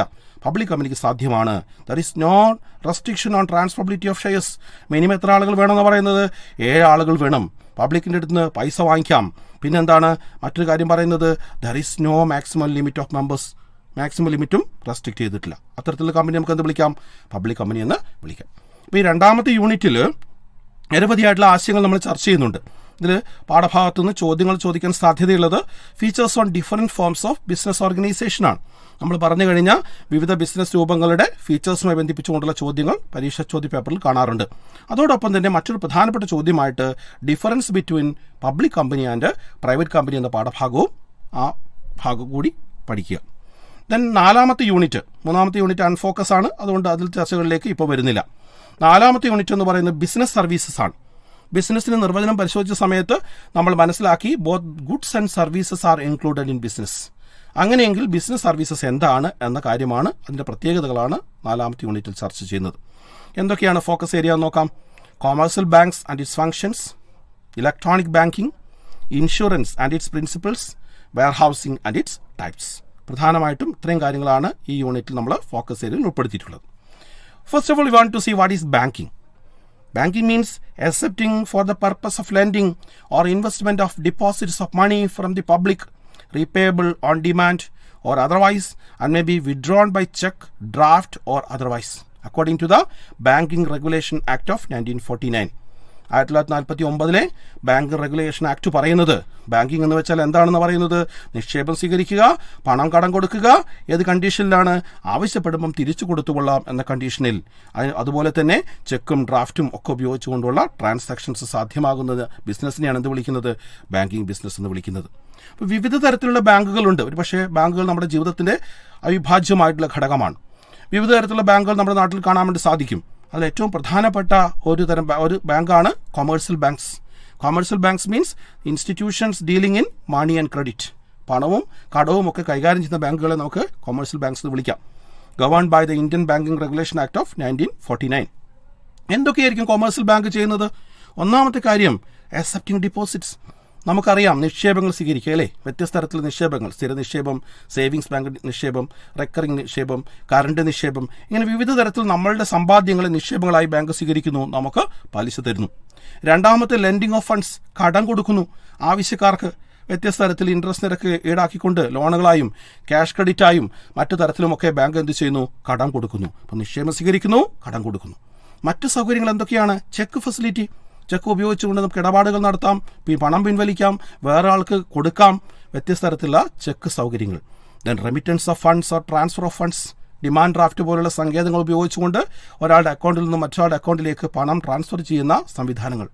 Allied services or personal services such as payment of insurance premium, telephone charges, locker facility, etc. ഇപ്പോൾ കസ്റ്റമറെ സംബന്ധിച്ചിടത്തോളം അവർക്ക് നൽകുന്ന മറ്റു സേവനങ്ങൾ, അവർക്ക് വേണ്ടി ഇൻഷുറൻസ് പ്രീമിയം അടയ്ക്കുന്നു, ടെലിഫോൺ ബില്ല് അടയ്ക്കുന്നു, ലോക്കർ ഫെസിലിറ്റി പ്രൊവൈഡ് ചെയ്യുന്നു. ഇങ്ങനെ നിരവധിയായിട്ടുള്ള ധർമ്മങ്ങളാണ് ആര് ചെയ്യുന്നത്, കൊമേഴ്സ്യൽ ബാങ്ക്സ് ചെയ്യുന്നത്. ഇനിയും പുതിയ കാലഘട്ടത്തിൽ ഒരു പക്ഷേ ബാങ്കിങ്ങുമായി ബന്ധിപ്പിച്ചുകൊണ്ട് നമ്മൾ ഏറ്റവും കൂടുതൽ ഉപയോഗിക്കുന്ന സേവനമാണ് ഇലക്ട്രോണിക് ബാങ്കിങ് അഥവാ ഇ ബാങ്കിങ്. നമ്മൾ ഇൻ്റർനെറ്റിൻ്റെ കാലഘട്ടത്തിലാണല്ലോ ജീവിക്കുന്നത്. എന്താണ് ഇലക്ട്രോണിക് ബാങ്കിങ് അല്ലെങ്കിൽ ഇൻ്റർനെറ്റ് ബാങ്കിങ് എന്ന് ഉദ്ദേശിക്കുന്നത്? Any user can get connected to the banker's website to perform banking operations and services with the help of a computer or mobile phone. As we know, ATM, electronic fund transfer, point of sale, credit cards, etc. are the major e-banking services. വ്യത്യസ്ത തരത്തിലുള്ള സംവിധാനം ഉപയോഗിച്ചുകൊണ്ട് automated teller മെഷീനുകളിലൂടെ, point of സെയിലിലൂടെ, credit കാർഡുകളിലൂടെ, electronic സംവിധാനത്തിലൂടെ നമ്മൾ എന്ത് ചെയ്യുന്നു, ബാങ്കിങ് ഇടപാടുകൾ നടക്കുന്നു. പണം പിൻവലിക്കലും പണം അടയ്ക്കലും തുടങ്ങിയ എല്ലാ ഇടപാടുകളും നമ്മൾ ഇലക്ട്രോണിക് സംവിധാനത്തിലൂടെ ഉപയോഗിക്കുന്നു. That is electronic banking. അതിൻ്റെ ബെനിഫിറ്റ്സും ഓർത്തു വയ്ക്കുക. ദെൻ മറ്റൊരു പ്രധാനപ്പെട്ട സേവനമാണ് ഇൻഷുറൻസ് അല്ലേ. ഇൻഷുറൻസിനെ കുറിച്ച് നേരത്തെ നമ്മൾ സൂചിപ്പിച്ചു. എന്താണ് ഇൻഷുറൻസ് എന്ന് പറഞ്ഞാൽ? It is A contract in writing whereby one party called the insurer agrees in consideration of either a single or a periodical payment called the premium to indemnify another party called the insured against loss or damage resulting on the happening of a specified event or events. ഏതെങ്കിലും തരത്തിൽ എന്തെങ്കിലും പ്രശ്നമുണ്ടായി, സാധന സാമഗ്രികൾക്കോ ഏതെങ്കിലും തരത്തിൽ നഷ്ടമുണ്ടായാൽ ആ നഷ്ടത്തെ compensate ചെയ്തുകൊള്ളാം എന്ന് പറഞ്ഞുകൊണ്ടുള്ള ഒരു എഗ്രിമെൻ്റാണ് എന്തെന്ന് പറയുന്നത്, ഇൻഷുറൻസ് പറയുന്നത്. രണ്ട് വ്യക്തികളാണ് ഈ കോൺട്രാക്റ്റിലുള്ളത്, ഇൻഷുറർ ആൻഡ് ഇൻഷുർഡ്. ഇങ്ങനെ ഇവർ ഒരു എമൗണ്ട് നിശ്ചയിച്ചു കഴിഞ്ഞാൽ ആ എമൗണ്ടിന് പ്രതിഫലമായിട്ട് വാർഷികമായിട്ടോ അല്ലെങ്കിൽ പീരിയോഡിക്കലായിട്ടോ നമ്മളൊരു എമൗണ്ട് അടയ്ക്കണം. അതാണ് പ്രീമിയം എന്ന് വിളിക്കുന്നതല്ലേ. അപ്പോൾ ഒന്നുകിൽ ആ നിശ്ചിത കാലത്തിനിടയിൽ ഏതെങ്കിലും തരത്തിൽ നഷ്ടം സംഭവിച്ചാൽ, പ്രോപ്പർട്ടിയുടെ കേസിലാണെങ്കിൽ ആ നഷ്ടത്തെ ഇൻഷുറൻസ് കമ്പനി നികത്തി തരും. അല്ലാത്ത പക്ഷം ലൈഫാണ് ഇൻഷുർ ചെയ്യപ്പെടുന്നതെങ്കിൽ നിശ്ചിത കാലാവധി കഴിഞ്ഞാൽ നമുക്ക് ആ പണം ലഭിക്കുകയും ചെയ്യും. എങ്ങനെയാണ് ഇൻഷുറൻസ് എന്ന ഈ കോൺട്രാക്ട് പ്രവർത്തിക്കുന്നത്? തീർച്ചയായും ചില അടിസ്ഥാന തത്വങ്ങളുടെ അടിസ്ഥാനത്തിലാണ്. 7 അടിസ്ഥാന തത്വങ്ങളാണ് ഇൻഷുറൻസിനെ ബന്ധിപ്പിച്ചുകൊണ്ടുള്ളത്. ഒന്ന്, അറ്റ്മോസ്റ്റ് ഗുഡ് ഫെയ്ത്ത്, പരമമായ ഉത്തമ വിശ്വാസം. ഈ ഇൻഷുറൻസ് കോൺട്രാക്റ്റിൽ ഏർപ്പെടുന്ന 2 വ്യക്തികളും യാതൊരു കാരണവശാലും ആ കോൺട്രാക്റ്റുമായി ബന്ധിപ്പിച്ചുകൊണ്ടുള്ള ഒരു കാര്യവും മറച്ചു വെക്കാൻ പാടില്ല. They must disclose all the material facts about the subject matter of contract. Then the second one, insurable interest. എന്തിനെയാണോ ഇൻഷുർ ചെയ്യാൻ പോകുന്നത് ആ സബ്ജക്റ്റ് മാറ്ററിന് മേൽ 2 പേർക്കും താല്പര്യം ഉണ്ടാവണം, ഉത്തമ താല്പര്യം ഉണ്ടാവണം. അതിൻ്റെ നിലനിൽപ്പിൽ ആവശ്യമായ താല്പര്യം ഉണ്ടാവാത്ത പക്ഷം ഇൻഷുറൻസ് വയലേറ്റ് ചെയ്യപ്പെടും. അപ്പം അങ്ങനെ സംഭവിച്ചുകൂടാ. ഇൻഷുറബിൾ ഇൻട്രസ്റ്റ് എന്ന് വെച്ചാൽ എന്തിനെയാണോ ഇൻഷുർ ചെയ്യാൻ പോകുന്നത് അതിന് മേൽ 2 കൂട്ടർക്കും, ഇൻഷുറർക്കും ഇൻഷുർഡിനും 2 പേർക്കും ഉത്തമ താല്പര്യം ഉണ്ടാകണം. Then indemnity. അടിസ്ഥാന തത്വങ്ങളിൽ ഏറ്റവും പ്രധാനപ്പെട്ട ഒന്നാണ് ഇൻഡെംനിറ്റി എന്ന് പറയുന്നത്. നഷ്ടത്തിനുള്ള ഉത്തരവാദിത്തം എന്നാണ്. ഏതെങ്കിലും തരത്തിൽ നമ്മൾ ഇൻഷുർ ചെയ്യപ്പെട്ട ഒരു സബ്ജക്റ്റ് മാറ്റർ നഷ്ടപ്പെട്ടു പോവുകയാണെങ്കിൽ, നഷ്ടം സംഭവിക്കുകയാണെങ്കിൽ ആ സാമ്പത്തിക നഷ്ടത്തെ കോമ്പൻസേറ്റ് ചെയ്യാമെന്നാണ് ആര് പറയുന്നത്, ഇൻഷുറൻസ് കോൺട്രാക്ട് പറയുന്നത്. ഒരിക്കലും ഇൻഷുറൻസ് ഉപയോഗിച്ചുകൊണ്ട് ഒരാളെയും ലാഭം ഉണ്ടാക്കാൻ ഇൻഷുറൻസ് കമ്പനി അനുവദിക്കില്ല, അല്ലെങ്കിൽ ഇൻഷുറൻസ് എന്ന സേവനം അനുവദിക്കില്ല. പക്ഷേ ഇത് ലൈഫ് ഇൻഷുറൻസിന് ബാധകമല്ല കേട്ടോ. ലൈഫ് ഇൻഷുറൻസിൽ ഒരാളുടെ മരണം മൂലം അല്ലെങ്കിൽ അപകടം മൂലം എന്ത് നഷ്ടം സംഭവിച്ചു എന്ന് കൃത്യമായിട്ട് പറയാൻ വേണ്ടി സാധിക്കില്ല. അതുകൊണ്ട് ഇൻഡെംനിറ്റി പ്രിൻസിപ്പിൾ എന്തിന് ബാധകമല്ല? ലൈഫ് ഇൻഷുറൻസിന് ബാധകമല്ല. ഇപ്പോൾ കോസ പ്രോക്സിമ മറ്റൊരു പ്രധാനപ്പെട്ട പ്രിൻസിപ്പിളാണ്. കോസ പ്രോക്സിമ അഥവാ പ്രോക്സിമേറ്റ് കോസ്, സമീപസ്ഥ കാരണം എന്ന് നമ്മൾ പറയും. അപ്പോൾ എന്ത് കാരണത്തിനെതിരെയാണോ ഇൻഷുറൻസ് പോളിസി എടുത്തിട്ടുള്ളത് ആ കാരണം മൂലം ഉണ്ടാകുന്ന നഷ്ടത്തിന് മാത്രമേ ആര് കോമ്പൻസേഷൻ നൽകൂ? ഇൻഷുറൻസ് കമ്പനി കോമ്പൻസേഷൻ നൽകൂ. ഇതും ജനറൽ ഇൻഷുറൻസ് മാത്രമേ ബാധകമായിട്ടുള്ളൂ. ദെൻ സബ്രോഗേഷൻ, പരിത്യാഗം. ഒരു കോമ്പൻസേഷൻ നമ്മൾ നേടിക്കഴിഞ്ഞാൽ ആ സബ്ജക്റ്റ് മാറ്ററിന് മേൽ പിന്നെ ആർക്കാണ് അവകാശം? ഇൻഷുറൻസ് കമ്പനിക്കാണ്. നമുക്ക് കോമ്പൻസേഷനും കിട്ടണം, ബാക്കിയുള്ള മെറ്റീരിയലും കിട്ടണമെന്ന് വെച്ചാൽ അത് ശരിയല്ല. അതിന് മേലെ അവകാശം ആർക്കാണ്? പിന്നെ ആ കോമ്പൻസേഷൻ തന്ന കമ്പനിക്കായിരിക്കും. ദെൻ കോൺട്രിബ്യൂഷൻ, ഡബിൾ ഇൻഷുറൻസിൻ്റെ കേസിൽ ഒരേ പ്രോപ്പർട്ടി തന്നെ ഒന്നിൽ കൂടുതൽ ഇൻഷുറൻസ് കമ്പനികളുമായിട്ട് നമുക്ക് ഇൻഷുർ ചെയ്യാം. അങ്ങനെ സംഭവിക്കുകയാണെങ്കിൽ ഒരു നഷ്ടമുണ്ടായാൽ ആ നഷ്ടത്തെ വീതം വെച്ചുകൊണ്ടായിരിക്കും ആ കമ്പനികൾ നമുക്ക് നൽകുക. മിറ്റിഗേഷൻ ഓഫ് ലോസ്, സാധാരണഗതിയിൽ ഇതിൻ്റെ പ്രത്യേകത നഷ്ടലഘൂകരണം എന്നാണ് ഉദ്ദേശിക്കുന്നത്. ഇതിൻ്റെ പ്രത്യേകത ഈ സബ്ജക്റ്റ് മാറ്ററിനെ നമ്മൾ ഇൻഷുർ ചെയ്തില്ലായിരുന്നെങ്കിൽ ഏതെങ്കിലും കാരണവശാൽ നഷ്ടമുണ്ടാകുമ്പോൾ നമ്മൾ എന്താ ചെയ്യുക? ആ നഷ്ടത്തെ പരമാവധി കുറയ്ക്കാൻ വേണ്ടി ശ്രമിക്കൂലേ? അതാണ് ചെയ്യേണ്ടത് ഇവിടെയും. ഇൻഷുറൻസ് പോളിസി എടുത്തിട്ടുണ്ട്, എന്നാൽ പിന്നെ അതങ്ങ് നഷ്ടപ്പെട്ടോട്ടെ എന്ന് വിചാരിക്കാൻ പറ്റില്ല. ഒരു കെട്ടിടം തീ പിടിക്കാമെന്ന് വിചാരിക്കുക, ആ ഇൻഷുറൻസ് എടുത്തതാണല്ലോ അതങ്ങ് കത്തിക്കോട്ടെ എന്ന് വിചാരിക്കാൻ പറ്റില്ല. ദെൻ വെയർഹൗസിംഗ്, അടുത്ത സേവനം. A warehouse is an establishment for the storage and accumulation of goods. സാധനങ്ങൾ കൃത്യമായിട്ട് സൂക്ഷിച്ചു വെക്കാനുള്ള സംഭരണശാലകളാണ് നമ്മളുടെ പ്രധാനപ്പെട്ട മറ്റൊരു സേവനം എന്ന് പറയുന്നത്. കേടുപാട് കൂടാതെ ഉൽപ്പന്നങ്ങൾ കൺസ്യൂമേഴ്സ് വരുന്നതുവരെ സൂക്ഷിച്ചു വെക്കുന്നു. വ്യത്യസ്ത തരത്തിലുള്ള വെയർ ഹൗസുകളുണ്ട്. ഏതൊക്കെയാണെന്ന് നമുക്ക് പരിശോധിക്കാം. ഒന്നാമത്തേത് പ്രൈവറ്റ് വെയർ ഹൗസസ് ആണ്. പേര് സൂചിപ്പിക്കുന്നത് പോലെ സ്വകാര്യ വ്യക്തികളുടെ ഉടമസ്ഥയിലുള്ള അവരുടെ ഉൽപ്പന്നങ്ങൾ സൂക്ഷിക്കാനുള്ള വെയർ ഹൗസുകളാണ് private warehouses. Own by large business houses to store their own stock. രണ്ടാമത്തേത് പബ്ലിക് വെയർ ഹൗസസ് ആണ്. Owned and managed by some agencies whose main occupation is to provide storage space against the payment of certain fees. ആർക്കും അവിടെ സാധനങ്ങൾ സൂക്ഷിക്കാം, പൈസ കൊടുത്താൽ മതി. അപ്പോൾ ആളുകൾ ഉടമസ്ഥരായിട്ടുള്ള ഒറ്റയ്ക്കോ കൂട്ടായ ഉടമസ്ഥരായിട്ടുള്ള സ്ഥാപനമാണ്. ഉടമസ്ഥരായി നടത്തുന്നത് പൊതുജനങ്ങൾക്ക് വേണ്ടിയാണ്. ആർക്ക് വേണമെങ്കിലും അവരുടെ സാധനങ്ങളുടെ സൂക്ഷിച്ചു വെക്കാം, നിശ്ചിത എമൗണ്ട് ഫീസ് കൊടുത്താൽ മതി. Then next one is bonded warehouses. Bonded warehouse ഇതിൽ നിന്ന് തീർത്ത് വ്യത്യസ്തമാണ്. It is a place where the imported goods are kept up to the customs formalities are completed. നമുക്കറിയാം ഇന്റർനാഷണൽ ബിസിനസ്സിൽ ഇറക്കുമതി ചെയ്യപ്പെട്ട ഉൽപ്പന്നങ്ങളുമായി ബന്ധിപ്പിച്ചുകൊണ്ടുള്ള കസ്റ്റംസ് ഫോർമാലിറ്റികളുണ്ട്. അത് തീരുന്നത് വരെ ഉടമസ്ഥന് ആ ഉൽപ്പന്നം കൊണ്ടുപോകാൻ പറ്റില്ല. അപ്പോൾ അതുവരെ ആ ഉൽപ്പന്നങ്ങൾ സൂക്ഷിച്ചു വെക്കുന്ന വെയർ ഹൗസുകളാണ് bonded warehouses. Then government warehouses. ഒരു സംശയമില്ല, it is owned, managed and controlled by government, may be central government or state government. Central ഗവൺമെന്റിന്റെയോ സ്റ്റേറ്റ് ഗവൺമെന്റിന്റെയോ ഉടമസ്ഥയിലുള്ള സ്ഥാപനങ്ങളാണ് എന്ന് പറയുന്നത് ഗവൺമെന്റ് വെയർ ഹൗസസ് എന്ന് പറയുന്നത്. ഗവൺമെന്റിന്റെ സാധനങ്ങൾ മാത്രമേ അവിടെ സൂക്ഷിച്ചു വെക്കുന്നുള്ളൂ. അവിടെ നമ്മുടെ FCA ഗോഡൌണും STCയും ഒക്കെ ഇതിൻ്റെ ഉദാഹരണങ്ങളാണ്. മറ്റൊന്ന് കോഓപ്പറേറ്റീവ് വെയർ ഹൗസസ് ആണ്. Owned by cooperative organisations. ഒരു സംഘം ആളുകൾ കൂടി ചേർന്നുകൊണ്ട് ഉള്ള സംരംഭമാണ് cooperative warehouses. National cooperative development കോർപ്പറേഷനും കോഓപ്പറേറ്റീവ് മാർക്കറ്റിംഗ് ഫെഡറേഷനും ഒക്കെ ഇതിൻ്റെ എക്സാമ്പിൾസ് ആണ്. അപ്പോൾ ഇത് വളരെ പ്രധാനപ്പെട്ട ഒരു യൂണിറ്റ് ആണ്. ഇതിൽ നിന്നും കൊമേഴ്സ്യൽ ബാങ്ക് അതിൻ്റെ ധർമ്മങ്ങൾ, അതോടൊപ്പം തന്നെ insurance and principles, types of warehouses, e banking and benefits തുടങ്ങിയ ചോദ്യഭാഗങ്ങൾ നമുക്ക് പരീക്ഷയ്ക്ക് പ്രതീക്ഷിക്കാവുന്നതാണ്. അപ്പോൾ 4 യൂണിറ്റുകൾ നമ്മൾ ഇതിനകം ചർച്ച ചെയ്ത് കഴിഞ്ഞു. ഇതിൻ്റെ ആശയങ്ങളിലൂടെയൊക്കെ നിങ്ങൾ കൃത്യമായിട്ട് മനസ്സിലാക്കി കടന്നു പോകുമെന്ന് വിചാരിക്കുന്നു. ഇപ്പോൾ നിങ്ങൾ കേട്ടുകൊണ്ടിരിക്കുന്നത് ഫോക്കസ് ഏരിയ അധികരിച്ചുള്ള കൈറ്റ് വിക്ടേഴ്സ് തയ്യാറാക്കിയ ഫസ്റ്റ് ബെൽ ഓഡിയോ ക്ലാസ്. നമ്മൾ ഇനി 5ാമത്തെ യൂണിറ്റിലേക്കാണ് പോകേണ്ടത്. 5ാമത്തെ unit emerging modes of business എന്ന യൂണിറ്റാണ് അല്ലേ. അതിലെ പ്രധാനപ്പെട്ട ഫോക്കസ് ഏരിയ ആശയങ്ങൾ എന്ന് പറയുന്നത് concept of e business, difference between e business and traditional business, concept of outsourcing. ഈ 3 പ്രധാനപ്പെട്ട ആശയങ്ങളാണ് അവിടെ ചർച്ച ചെയ്യുന്നത്. എന്താണ് e business? Business operations such as industry, trade and commerce using computer networks are called e business. നമുക്ക് വളരെ ലളിതമായിട്ട് മനസ്സിലാക്കാം. ഇനിയും ഈ ബിസിനസ്സും ട്രഡീഷണൽ ബിസിനസ്സും തമ്മിലുള്ള വ്യത്യാസമാണ്. ഈ ബിസിനസ് എന്താണെന്ന് നമ്മൾ മനസ്സിലാക്കി അല്ലേ. ഇലക്ട്രോണിക്കലി ഉള്ള സംവിധാനമാണ് ഈ ബിസിനസ് എന്ന് പറയുന്നത്. ഇന്റർനെറ്റിന് സംവിധാനത്തോടു കൂടി അല്ലെങ്കിൽ കമ്പ്യൂട്ടർ നെറ്റ്വർക്കിന് സംവിധാനത്തോടുകൂടി ഉപയോഗിക്കുന്ന ബിസിനസ് ട്രാൻസാക്ഷന് ഉപയോഗിക്കുന്ന രീതിയാണ് ഈ ബിസിനസ് എന്ന് പറയുന്നത്. പരമ്പരാഗതമായ ബിസിനസ് നമുക്കറിയാം. സാധാരണഗതിയിൽ നമ്മൾ സാധനങ്ങൾ വാങ്ങുകയും വിൽക്കുകയും ഒക്കെ ചെയ്യുന്ന രീതിയാണ് പരമ്പരാഗത ബിസിനസ് എന്ന് പറയുന്നത്.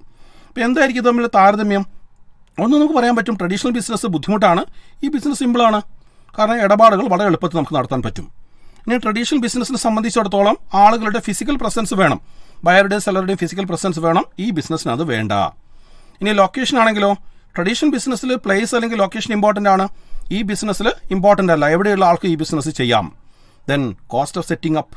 ട്രഡീഷണൽ ബിസിനസ്സിൽ ഹൈ കോസ്റ്റ് ആണ്, ഈ ബിസിനസ്സിനെ സംബന്ധിച്ചിടത്തോളം ലോ കോസ്റ്റ് ആണ്. ഓപ്പറേറ്റിംഗ് കോസ്റ്റ് ആണെങ്കിലോ ട്രഡീഷണൽ ബിസിനസ് വളരെ വലുതാണ്, കാരണം സെയിൽസ്മാൻ വേണം, സംവിധാനങ്ങളൊക്കെ വേണം. ഈ ബിസിനസ്സിൽ ഇതൊന്നും വേണ്ട, അതുകൊണ്ട് തന്നെ ഓപ്പറേറ്റിംഗ് കോസ്റ്റ് ലോ ആണ്. ഇനി സപ്ലയേഴ്സുമായിട്ടും കസ്റ്റമേഴ്സുമായിട്ടും ഏതെങ്കിലും തരത്തിലുള്ള കോൺടാക്റ്റ് ഉണ്ടോ എന്നുള്ളതാണ്. ട്രഡീഷണൽ ബിസിനസ്സിൽ indirect through intermediaries, indirect contact ഉണ്ട് അല്ലേ, ഇൻ്റർമീഡിയറീസിലൂടെ, റീറ്റെയിലറുടെ, ഹോൾസെയിലറുടെ ഒക്കെ. ഈ ബിസിനസ്സിൽ ഡയറക്റ്റ് കോൺടാക്റ്റ് ആണ്. Business process and length of cycle, traditional ബിസിനസ്സിൽ ലോങ് ടൈം ആണ് അല്ലേ, എത്ര ഇൻ്റർമീഡിയറീസിൽ കടന്നിട്ടാണ് ഉൽപ്പന്നം നമ്മുടെ കയ്യിൽ എത്തുന്നത്. ഈ ബിസിനസ്സിലോ short period of time. Then interpersonal touch ഉണ്ടോ എന്നുള്ളതാണ്. ട്രഡീഷണൽ ബിസിനസ്സിലുണ്ട് അല്ലേ, നമ്മൾ ആളെ കാണുന്നുണ്ട്, പരസ്പരം കമ്മ്യൂണിക്കേറ്റ് ചെയ്യുന്നുണ്ട്. ഈ ബിസിനസ്സിൽ ഇതൊന്നുമില്ല, അല്ലെങ്കിൽ ലെസ് ആണെന്ന് പറയാം. ഈസ് ഓഫ് ഗോയിങ് ഗ്ലോബൽ, ലോകത്തുള്ള ഏതൊരാൾക്ക് ഇടപാട് നടത്താൻ പറ്റുമോ. ട്രഡീഷണൽ ബിസിനസ്സിൽ ലെസ് ആയിട്ടുള്ള ചാൻസേ ഉള്ളൂ. ഈ ബിസിനസ്സിലാണെങ്കിലോ ദർ ഈസ് മോർ ചാൻസ്. ഇനി എംപ്ലോയീസ് ആണെങ്കിലോ ട്രഡീഷണൽ ബിസിനസ്സിൽ സെമി സ്കിൽഡ് ആയിട്ടുള്ള അല്ലെങ്കിൽ അൺസ്കിൽഡ് ആയിട്ടുള്ള എംപ്ലോയീസിന് മതി. പക്ഷേ ഈ ബിസിനസ് സംബന്ധിച്ചിടത്തോളം ടെക്നിക്കലി ആൻഡ് പ്രൊഫഷണലി ക്വാളിഫൈഡ് ആയിട്ടുള്ള എംപ്ലോയീസ് ആവശ്യമാണ്. ദെൻ ട്രാൻസാക്ഷൻ റിസ്ക്, ട്രഡീഷണൽ ബിസിനസ്സിൽ low due to face contact, നമ്മൾ കണ്ടിട്ടാണ് ഉൽപ്പന്നം വാങ്ങിക്കുന്നത്, അതുകൊണ്ട് തന്നെ അവിടെ റിസ്ക് കുറവാണ്.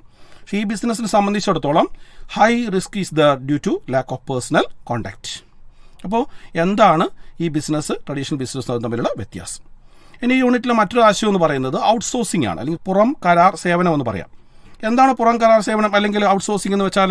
ഔട്ട്സോഴ്സിംഗ് ഓഫ് സർവീസസ് എന്ന് വെച്ചാൽ that is hiring out non core activities of business to third party specialists to take advantage of their experience, expertise and efficiency in performing such activities. നമ്മുടെ ബിസിനസ്സിലെ പ്രധാനപ്പെട്ട മേഖലകളിൽ ശ്രദ്ധ കേന്ദ്രീകരിക്കാൻ വേണ്ടി അപ്രധാനമായ ചില പ്രവർത്തനങ്ങൾ എന്ത് ചെയ്യാം, ആ മേഖലയിൽ പ്രശസ്തരായിട്ടുള്ള അല്ലെങ്കിൽ പ്രഗത്ഭരായിട്ടുള്ള ആളുകളെ ഏൽപ്പിക്കാം. അപ്പം അതിലൂടെ നമുക്ക് ആ സേവനം കൃത്യമായിട്ട് ലഭിക്കുകയും ചെയ്യും, കോസ്റ്റും നമുക്ക് മാനേജ് ചെയ്യാം, പ്രധാനപ്പെട്ട ബിസിനസ് പ്രവർത്തനങ്ങളിൽ നമുക്ക് ശ്രദ്ധ കേന്ദ്രീകരിക്കുകയും ചെയ്യാം. ഇങ്ങനെ പുറത്തുനിന്നുള്ള ഏജൻസികളുടെ അല്ലെങ്കിൽ സ്ഥാപനങ്ങളുടെ വ്യക്തികളുടെയൊക്കെ സഹായം തേടിക്കൊണ്ട് നമ്മുടെ സ്ഥാപനത്തിലെ പ്രവർത്തികൾ ചിലത് നിർവഹിക്കുന്നതിനെയാണ് നമ്മൾ ഔട്ട്സോഴ്സിംഗ് ഓഫ് സർവീസ് എന്ന് ഉദ്ദേശിക്കുന്നത്. ഇനി ഈ പാഠഭാഗത്തു നിന്ന് എന്തെല്ലാം ചോദ്യങ്ങളാണ് അല്ലെങ്കിൽ ഏതെല്ലാം ഭാഗങ്ങളാണ് ചോദിക്കാൻ സാധ്യതയുള്ളത്? സാധാരണ പ്രീവിയസ് ഇയർ ക്വസ്റ്റ്യൻ പേപ്പറിൽ കാണാറുള്ളത് difference between e business and traditional business, അതേപോലെ തന്നെ ദ കോൺസെപ്റ്റ് ഓഫ് ഔട്ട്സോഴ്സിംഗ്. ഈ രണ്ട് മേഖലകളാണ് പ്രധാനമായിട്ടും കാണാനുള്ളത്. ഇനി ആറാമത്തെ യൂണിറ്റ് ആണ്. ആറാമത്തെ യൂണിറ്റ് ഒരു പക്ഷേ താരതമ്യേന അല്പം പ്രാധാന്യം കൂടിയൊരു യൂണിറ്റാണ്. Social responsibilities of business and business ethics, ബിസിനസിൻ്റെ സാമൂഹ്യ പ്രതിബദ്ധതയും ധാർമ്മികതയും. എന്തൊക്കെ ഫോക്കസ് ഏരിയ ആണ് ഇതിലുള്ളത് നോക്കാം. Concept of social responsibility, kinds of social responsibility, social responsibility towards different interest groups, environmental protection and types of pollution. എന്താണ് social responsibility? What is social responsibility? Social responsibility means the obligations of the businessman which are desirable in terms of the objectives and values of society. സമൂഹത്തിൻ്റെ ഉദ്ദേശങ്ങൾക്കനുസരിച്ചും മൂല്യങ്ങൾക്കനുസരിച്ചും business പ്രവർത്തിക്കുക എന്ന ധാർമ്മികതയാണ്, ഒബ്ലിഗേഷനാണ്, commitment ആണ് എന്തെന്ന് പറയുന്നത് social responsibility എന്നതുകൊണ്ട് ഉദ്ദേശിക്കുന്നത്. ഈ സോഷ്യൽ റെസ്പോൺസിബിലിറ്റിയെ നമ്മൾ വിവിധ തരത്തിൽ തരംതിരിച്ചിട്ടുണ്ട്. There are various kinds of social responsibility. That is economic responsibility, സാമ്പത്തിക ഉത്തരവാദിത്വം. എന്താ ഇക്കണോമിക് റെസ്പോൺസിബിലിറ്റി എന്ന് പറഞ്ഞാൽ? Since the business is an economic entity, it has to produce goods and services that society wants and sell them at a profit. ഇപ്പോൾ ലാഭത്തിന്, നോമിനലായിട്ടുള്ള ലാഭത്തിനോ reasonable ആയിട്ടുള്ള ലാഭത്തിനോ കൺസ്യൂമേഴ്സിന് ആവശ്യമായ ഉൽപ്പന്നങ്ങൾ ഉണ്ടാക്കി അല്ലെങ്കിൽ സേവനങ്ങൾ പ്രൊവൈഡ് ചെയ്യുക എന്നുള്ളതാണ് ബിസിനസ് സംബന്ധിച്ചിടത്തോളം സാമ്പത്തിക ഉത്തരവാദിത്വം എന്ന് പറയുന്നത്. Then legal responsibility, business enterprises having the responsibility to operate within the laws of the country. രാജ്യത്ത് എന്ത് തരത്തിലുള്ള നിയമമാണോ നിലവിലുള്ളത് ആ നിയമങ്ങളെല്ലാം അനുസരിച്ചുകൊണ്ട് പ്രവർത്തിക്കാനുള്ള ബാധ്യത ആർക്കുണ്ട്? ബിസിനസ്സിനുണ്ട്. അതിനെ നമ്മൾ എന്ത് വിളിക്കുന്നത്? ലീഗൽ റെസ്പോൺസിബിലിറ്റി അഥവാ നിയമപരമായിട്ടുള്ള ഉത്തരവാദിത്വം എന്നുകൊണ്ട് ഉദ്ദേശിക്കുന്നത്. മറ്റൊന്ന് എത്തിക്കൽ റെസ്പോൺസിബിലിറ്റിയാണ്, ധാർമ്മിക ഉത്തരവാദിത്വം. It refers to the moral principles to be followed by the businessman in relation to the society. സമൂഹവുമായി ബന്ധിപ്പിച്ചുകൊണ്ടുള്ള ധാർമ്മികമായ കാര്യങ്ങൾ ഉയർത്തിപ്പിടിക്കുക, മൂല്യങ്ങൾ ഉയർത്തിപ്പിടിച്ചുകൊണ്ട് മാത്രം പ്രവർത്തിക്കുക, അതിന് വിരുദ്ധമാവാതിരിക്കുക പ്രവർത്തനം. അതാണ് എത്തിക്കൽ റെസ്പോൺസിബിലിറ്റി എന്നുകൊണ്ട് ഉദ്ദേശിക്കുന്നത്.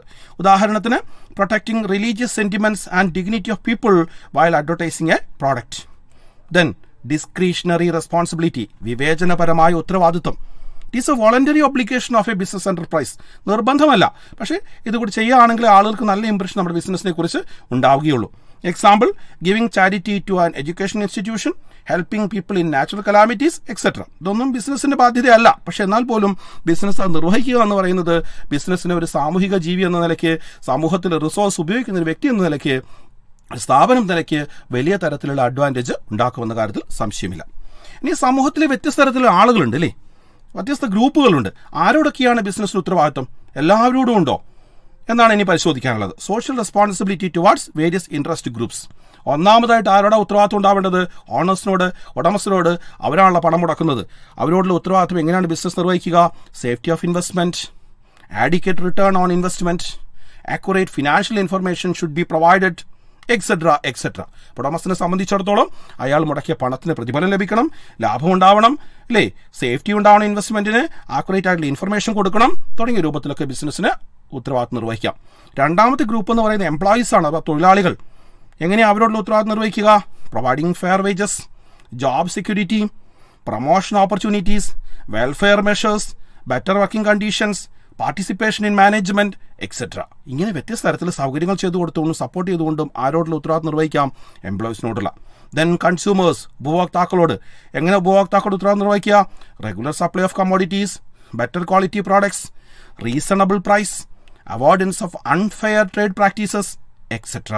അപ്പോൾ ഡിസീവ് ചെയ്യാത്ത വളരെ ഫെയർ ആയിട്ടുള്ള പ്രാക്ടീസസിൽ മാത്രം ഉൽപ്പന്നം വിൽക്കുക, നല്ല ക്വാളിറ്റിയുള്ള ഉൽപ്പന്നങ്ങൾ പ്രൊവൈഡ് ചെയ്യുക, റീസണബിൾ ആയിട്ടുള്ള പ്രൈസ് മാത്രം ഈടാക്കുക, റെഗുലറായിട്ട് കമ്മോഡിറ്റീസ് കൊടുക്കുക, തുടങ്ങിയ രൂപത്തിൽ ആരോട് ഉത്തരവാദിത്വം നിർവഹിക്കാം?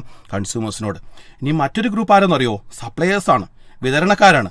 നമുക്ക് അസംസ്കൃത വസ്തുക്കളോ അല്ലെങ്കിൽ ഉൽപ്പന്നങ്ങളുടെ ആയി ബന്ധിപ്പിച്ചുകൊണ്ടുള്ള സാധനങ്ങളൊക്കെ തരുന്ന ആളുകൾ. അവരോടുള്ള ഉത്തരവാദിത്വം എങ്ങനെ നിർവഹിക്കുക? ബെറ്റർ റിലേഷൻഷിപ്പ്, പ്രോംപ്റ്റ് പേയ്മെന്റ്, കൊടുക്കാനുള്ള പൈസ കൃത്യസമയത്ത് കൊടുക്കുക, നല്ല ബന്ധം സ്ഥാപിക്കുക. ഇനി അവസാനമായി അല്ലെങ്കിൽ ഒരു പക്ഷേ ഏറ്റവും പ്രാധാന്യത്തോടു കൂടി ആരോടൊക്കെ? ഗവൺമെന്റ് ആൻഡ് കമ്മ്യൂണിറ്റി, സർക്കാരിനോടും പൊതുജനങ്ങളോടും. എങ്ങനെയൊക്കെ ചെയ്യാം? ലോഫുൾ ബിസിനസ്, നിയമപരമായ ബിസിനസ് മാത്രം ചെയ്യുക. പ്രോംപ്റ്റ് പേയ്മെന്റ് ഓഫ് ടാക്സ്, കൃത്യസമയത്ത് നികുതികളും മറ്റും കൊടുക്കുക. Help the government in socio economic development, രാജ്യത്തിന്റെ സാമൂഹിക സാമ്പത്തിക വളർച്ചയിൽ സർക്കാരിന് സഹായിക്കുക. എങ്ങനെയെല്ലാം? Providing employment opportunities, literacy, poverty etcetera. Poverty eradication പ്രോഗ്രാമിലൊക്കെ സർക്കാരിനെ സഹായിക്കുക, ലിറ്ററസി ക്യാമ്പയിനിൽ സഹായിക്കുക, തൊഴിൽ അവസരങ്ങൾ ഉണ്ടാക്കി കൊടുക്കുക. ദെൻ മറ്റൊന്ന് രൂപത്തിൽ ചെയ്യാം, optimum use of natural resources, വിഭവങ്ങളെ പരമാവധി മെച്ചപ്പെട്ട രൂപത്തിൽ ഉപയോഗിക്കുക. ഇനി പാഠഭാഗത്തിലെ രണ്ടാമത്തെ പ്രധാനപ്പെട്ട ചർച്ചാ വിഷയം എന്ന് പറയുന്നത് ബിസിനസ് ആൻഡ് എൻവയോൺമെന്റൽ പ്രൊട്ടക്ഷനാണ്. പരിസ്ഥിതി സംരക്ഷണവും ബിസിനസ്സും തമ്മിലുള്ള ബന്ധം എന്താണ്? നമ്മൾ കാലഘട്ടം ആവശ്യപ്പെടുന്ന വലിയൊരു ചർച്ചയാണ് ഈ പാഠഭാഗം ചർച്ച ചെയ്യുന്നത്. While we are thinking about this, we have to consider that the health and well-being of people depends on the quality of environment in which they live and work. അപ്പോൾ വ്യത്യസ്ത തരത്തിലുള്ള ആരോഗ്യ പ്രശ്നങ്ങളൊക്കെ ഉണ്ടാകാൻ സാധ്യതയുള്ള പൊല്യൂഷൻസിനൊക്കെ പ്രതിരോധിക്കുക, അതിനെതിരായിട്ടുള്ള നിലപാടുകൾ സ്വീകരിക്കുക എന്നുള്ളത് ബിസിനസ് ഭാഗത്തു നിന്ന് അനിവാര്യമായിട്ട് ചെയ്യേണ്ട ഒരു കാര്യമാണെന്ന് പറഞ്ഞു വെക്കുകയാണ്. അപ്പോൾ ഏതെല്ലാം തരത്തിലാണ് പൊല്യൂഷൻ ഉണ്ടാകുന്നത് നമുക്കറിയാവുന്നതാണ്, എന്നാലും ജസ്റ്റ് ഒന്ന് ഓർമ്മ പുതുക്കി പോകുക എന്നുള്ളതാണ്. ഒന്നാമത്തെ air പൊല്യൂഷനാണ്. It is the contamination of air by the accumulation of harmful or toxic substances which will create serious health problems to living organisms, monuments, etc.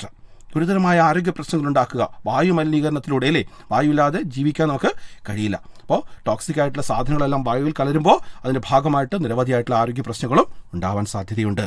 Then water pollution, വായു പോലെ തന്നെ പ്രധാനമാണ് ജലവും. എങ്ങനെയാണ് വാട്ടർ പൊല്യൂഷൻ ഉണ്ടാവുന്നത്? Water is set to be polluted when it is changed in the quality as a result of waste disposal and other human activities so that it become less suitable for drinking. കുടിക്കാൻ പറ്റാത്ത രൂപത്തിലേക്ക് എന്തായി മാറുക? മലീമസായി മാറുക. വ്യത്യസ്ത തരത്തിലുള്ള വേസ്റ്റുകളൊക്കെ നമ്മൾ വെള്ളത്തിൽ ഡിസ്പോസ് ചെയ്യുന്നതിൻ്റെ ഭാഗമായിട്ട് വെള്ളത്തിൻ്റെ യഥാർത്ഥ ഗുണം നഷ്ടപ്പെടുന്ന അവസ്ഥ വരിക. അപ്പോൾ water pollution. Then land or soil pollution.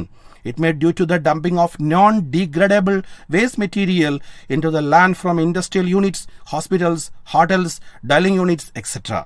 This damages the quality of soil, making it unfit for cultivation. അപ്പോൾ വ്യത്യസ്ത തരത്തിലുള്ള മാലിന്യങ്ങൾ മണ്ണിൽ കലരുക, അതിൻ്റെ ഭാഗമായിട്ട് മണ്ണിൻ്റെ യഥാർത്ഥ ഗുണം, സ്വാഭാവിക ഗുണം നഷ്ടപ്പെടുക. ഹോസ്പിറ്റലുകളിൽ നിന്നും ഹോട്ടലുകളിൽ നിന്നും ഒക്കെയുള്ള നിരവധിയായിട്ടുള്ള വേസ്റ്റുകൾ കൊണ്ടിടുക. പ്ലാസ്റ്റിക് അടക്കമുള്ള വസ്തുക്കളൊക്കെ ഇങ്ങനെ ഡിഗ്രഡേറ്റ് ചെയ്യപ്പെടാതെ മണ്ണിൽ ഇങ്ങനെ കിടക്കുക. അതിൻ്റെ ഭാഗമായിട്ട് മണ്ണിൻ്റെ യഥാർത്ഥ അവസ്ഥ നഷ്ടപ്പെടുക, കൃഷിക്ക് യോഗ്യതമല്ലാതായി തീരുക, നമ്മുടെ മനുഷ്യ ജീവിതം പോലും അസാധ്യമാക്കുന്ന രൂപത്തിലേക്ക് പൊല്യൂഷൻ ഉണ്ടാകാം. Then noise or sound pollution.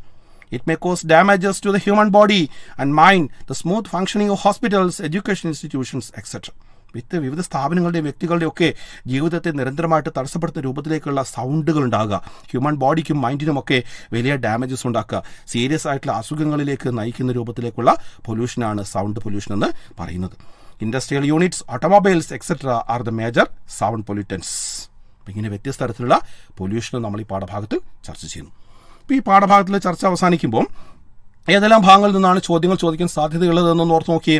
That is on kinds of social responsibility towards different interest groups and various types of pollution. കൃത്യമായിട്ട് ഓർത്ത് വയ്ക്കുക.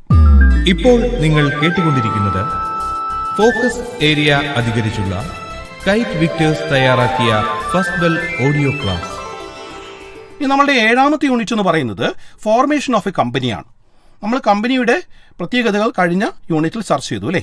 ഒരു കമ്പനിയുടെ രൂപീകരണം ഇത്ര എളുപ്പമുള്ള പ്രക്രിയയല്ല നമ്മൾ മനസ്സിലാക്കി. നിരവധിയായിട്ടുള്ള ഫോർമാലിറ്റീസ് കമ്പനിയുടെ രൂപീകരണം ബന്ധിപ്പിച്ചുകൊണ്ടുണ്ട്. അതാണ് ഈ യൂണിറ്റിൽ ചർച്ച ചെയ്യുന്നത്. അപ്പോൾ എന്തൊക്കെയാണ് ഫോക്കസ് ഏരിയ നോക്കാം. Functions of a promoter, memorandum of association and its contents, articles of association, differences between memorandum of association and articles of association, then prospectus. നമുക്ക് ഓരോന്നോരോന്നായിട്ട് പരിശോധിക്കാം. First of all, what are the stages in the formation of a company? 2 തരത്തിലുള്ള കമ്പനിയോട് നമ്മൾ മനസ്സിലാക്കിയില്ലേ. Public കമ്പനിയും private കമ്പനിയും. Public കമ്പനിയും private കമ്പനിയും തമ്മിൽ അതിൻ്റെ രൂപീകരണത്തിൽ ചില വ്യത്യാസമുണ്ട്. അപ്പോൾ പബ്ലിക് കമ്പനിയെ സംബന്ധിച്ചിടത്തോളം ആണെങ്കിൽ അതിന് രൂപീകരണത്തിൽ 3 ഘട്ടങ്ങളുണ്ട്. പ്രൊമോഷനുണ്ട്, ഇൻകോർപ്പറേഷനുണ്ട്, സബ്സ്ക്രിപ്ഷൻ ഓഫ് ക്യാപിറ്റലുണ്ട്. കാരണം നമുക്കറിയാം പബ്ലിക് കമ്പനിയെ സംബന്ധിച്ചിടത്തോളം അവർ പണം കണ്ടെത്തുന്നത്, ക്യാപിറ്റൽ കണ്ടെത്തുന്നത് എങ്ങനെയാണ്? ഷെയറുകൾ പൊതുജനങ്ങൾക്ക് വിറ്റുകൊണ്ടാണ്. പക്ഷേ പ്രൈവറ്റ് കമ്പനിയെ സംബന്ധിച്ചിടത്തോളം അത് സാധിക്കില്ല. അപ്പം അങ്ങനെയെങ്കിൽ പ്രൈവറ്റ് കമ്പനിക്ക് പ്രൊമോഷൻ്റെയും ഇൻകോർപ്പറേഷൻ്റെയും 2 സ്റ്റേജ് മാത്രമേ ഉള്ളൂ. അപ്പോൾ ആദ്യത്തെ 2 സ്റ്റേജ് മാത്രമേ പ്രൈവറ്റ് കമ്പനിക്കുള്ളൂ. പബ്ലിക് കമ്പനിയെ സംബന്ധിച്ചിടത്തോളം 3 സ്റ്റേജുകളുണ്ട്: promotion, incorporation, subscription of capital. എന്താണ് ആദ്യത്തെ സ്റ്റേജ്? പ്രൊമോഷൻ നോക്കാം. Promotion is the discovery of business opportunities and organization of funds, property and management ability into business concern for the purpose of making profit. ഒരു ആദ്യത്തെ ഘട്ടമാണ്. Identification of business opportunity മുതൽ അതിനെക്കുറിച്ചുള്ള വിശദമായ പഠനം മുതൽ അതുമായി ബന്ധിപ്പിച്ചുകൊണ്ടുള്ള ആലോചനകൾ, ഡോക്യുമെന്റ് പ്രിപ്പറേഷൻ തുടങ്ങിയ കാര്യങ്ങളെല്ലാം ആദ്യഘട്ടത്തിൽ വരുന്നതാണ്. പ്രാഥമികമായ കാര്യങ്ങൾ ചെയ്യലാണ് പ്രൊമോഷൻ എന്ന് പറയുന്ന സ്റ്റേജ്. ആരാണിത് ചെയ്യുക? വ്യക്തികളോ ഗ്രൂപ്പ് ഓഫ് പേഴ്സൺസോ അല്ലേ? അങ്ങനെയാണെങ്കിൽ ചെയ്യുന്ന ആളുകൾ നമുക്ക് എന്ത് വിളിക്കാം? They are called promoters. A person or persons who are taking initiative for the formation of a company are called a promoter. The persons to perform the work of promotion and bring an enterprise into existence are known as promoters. എന്തൊക്കെയായിരിക്കും അവർ ചെയ്യുന്നുണ്ടാവുക? What are the functions of promoters? Identification of business opportunity. എങ്ങനെ ഒരു business സാധ്യതയുണ്ടെന്ന് കണ്ടെത്തുന്നു.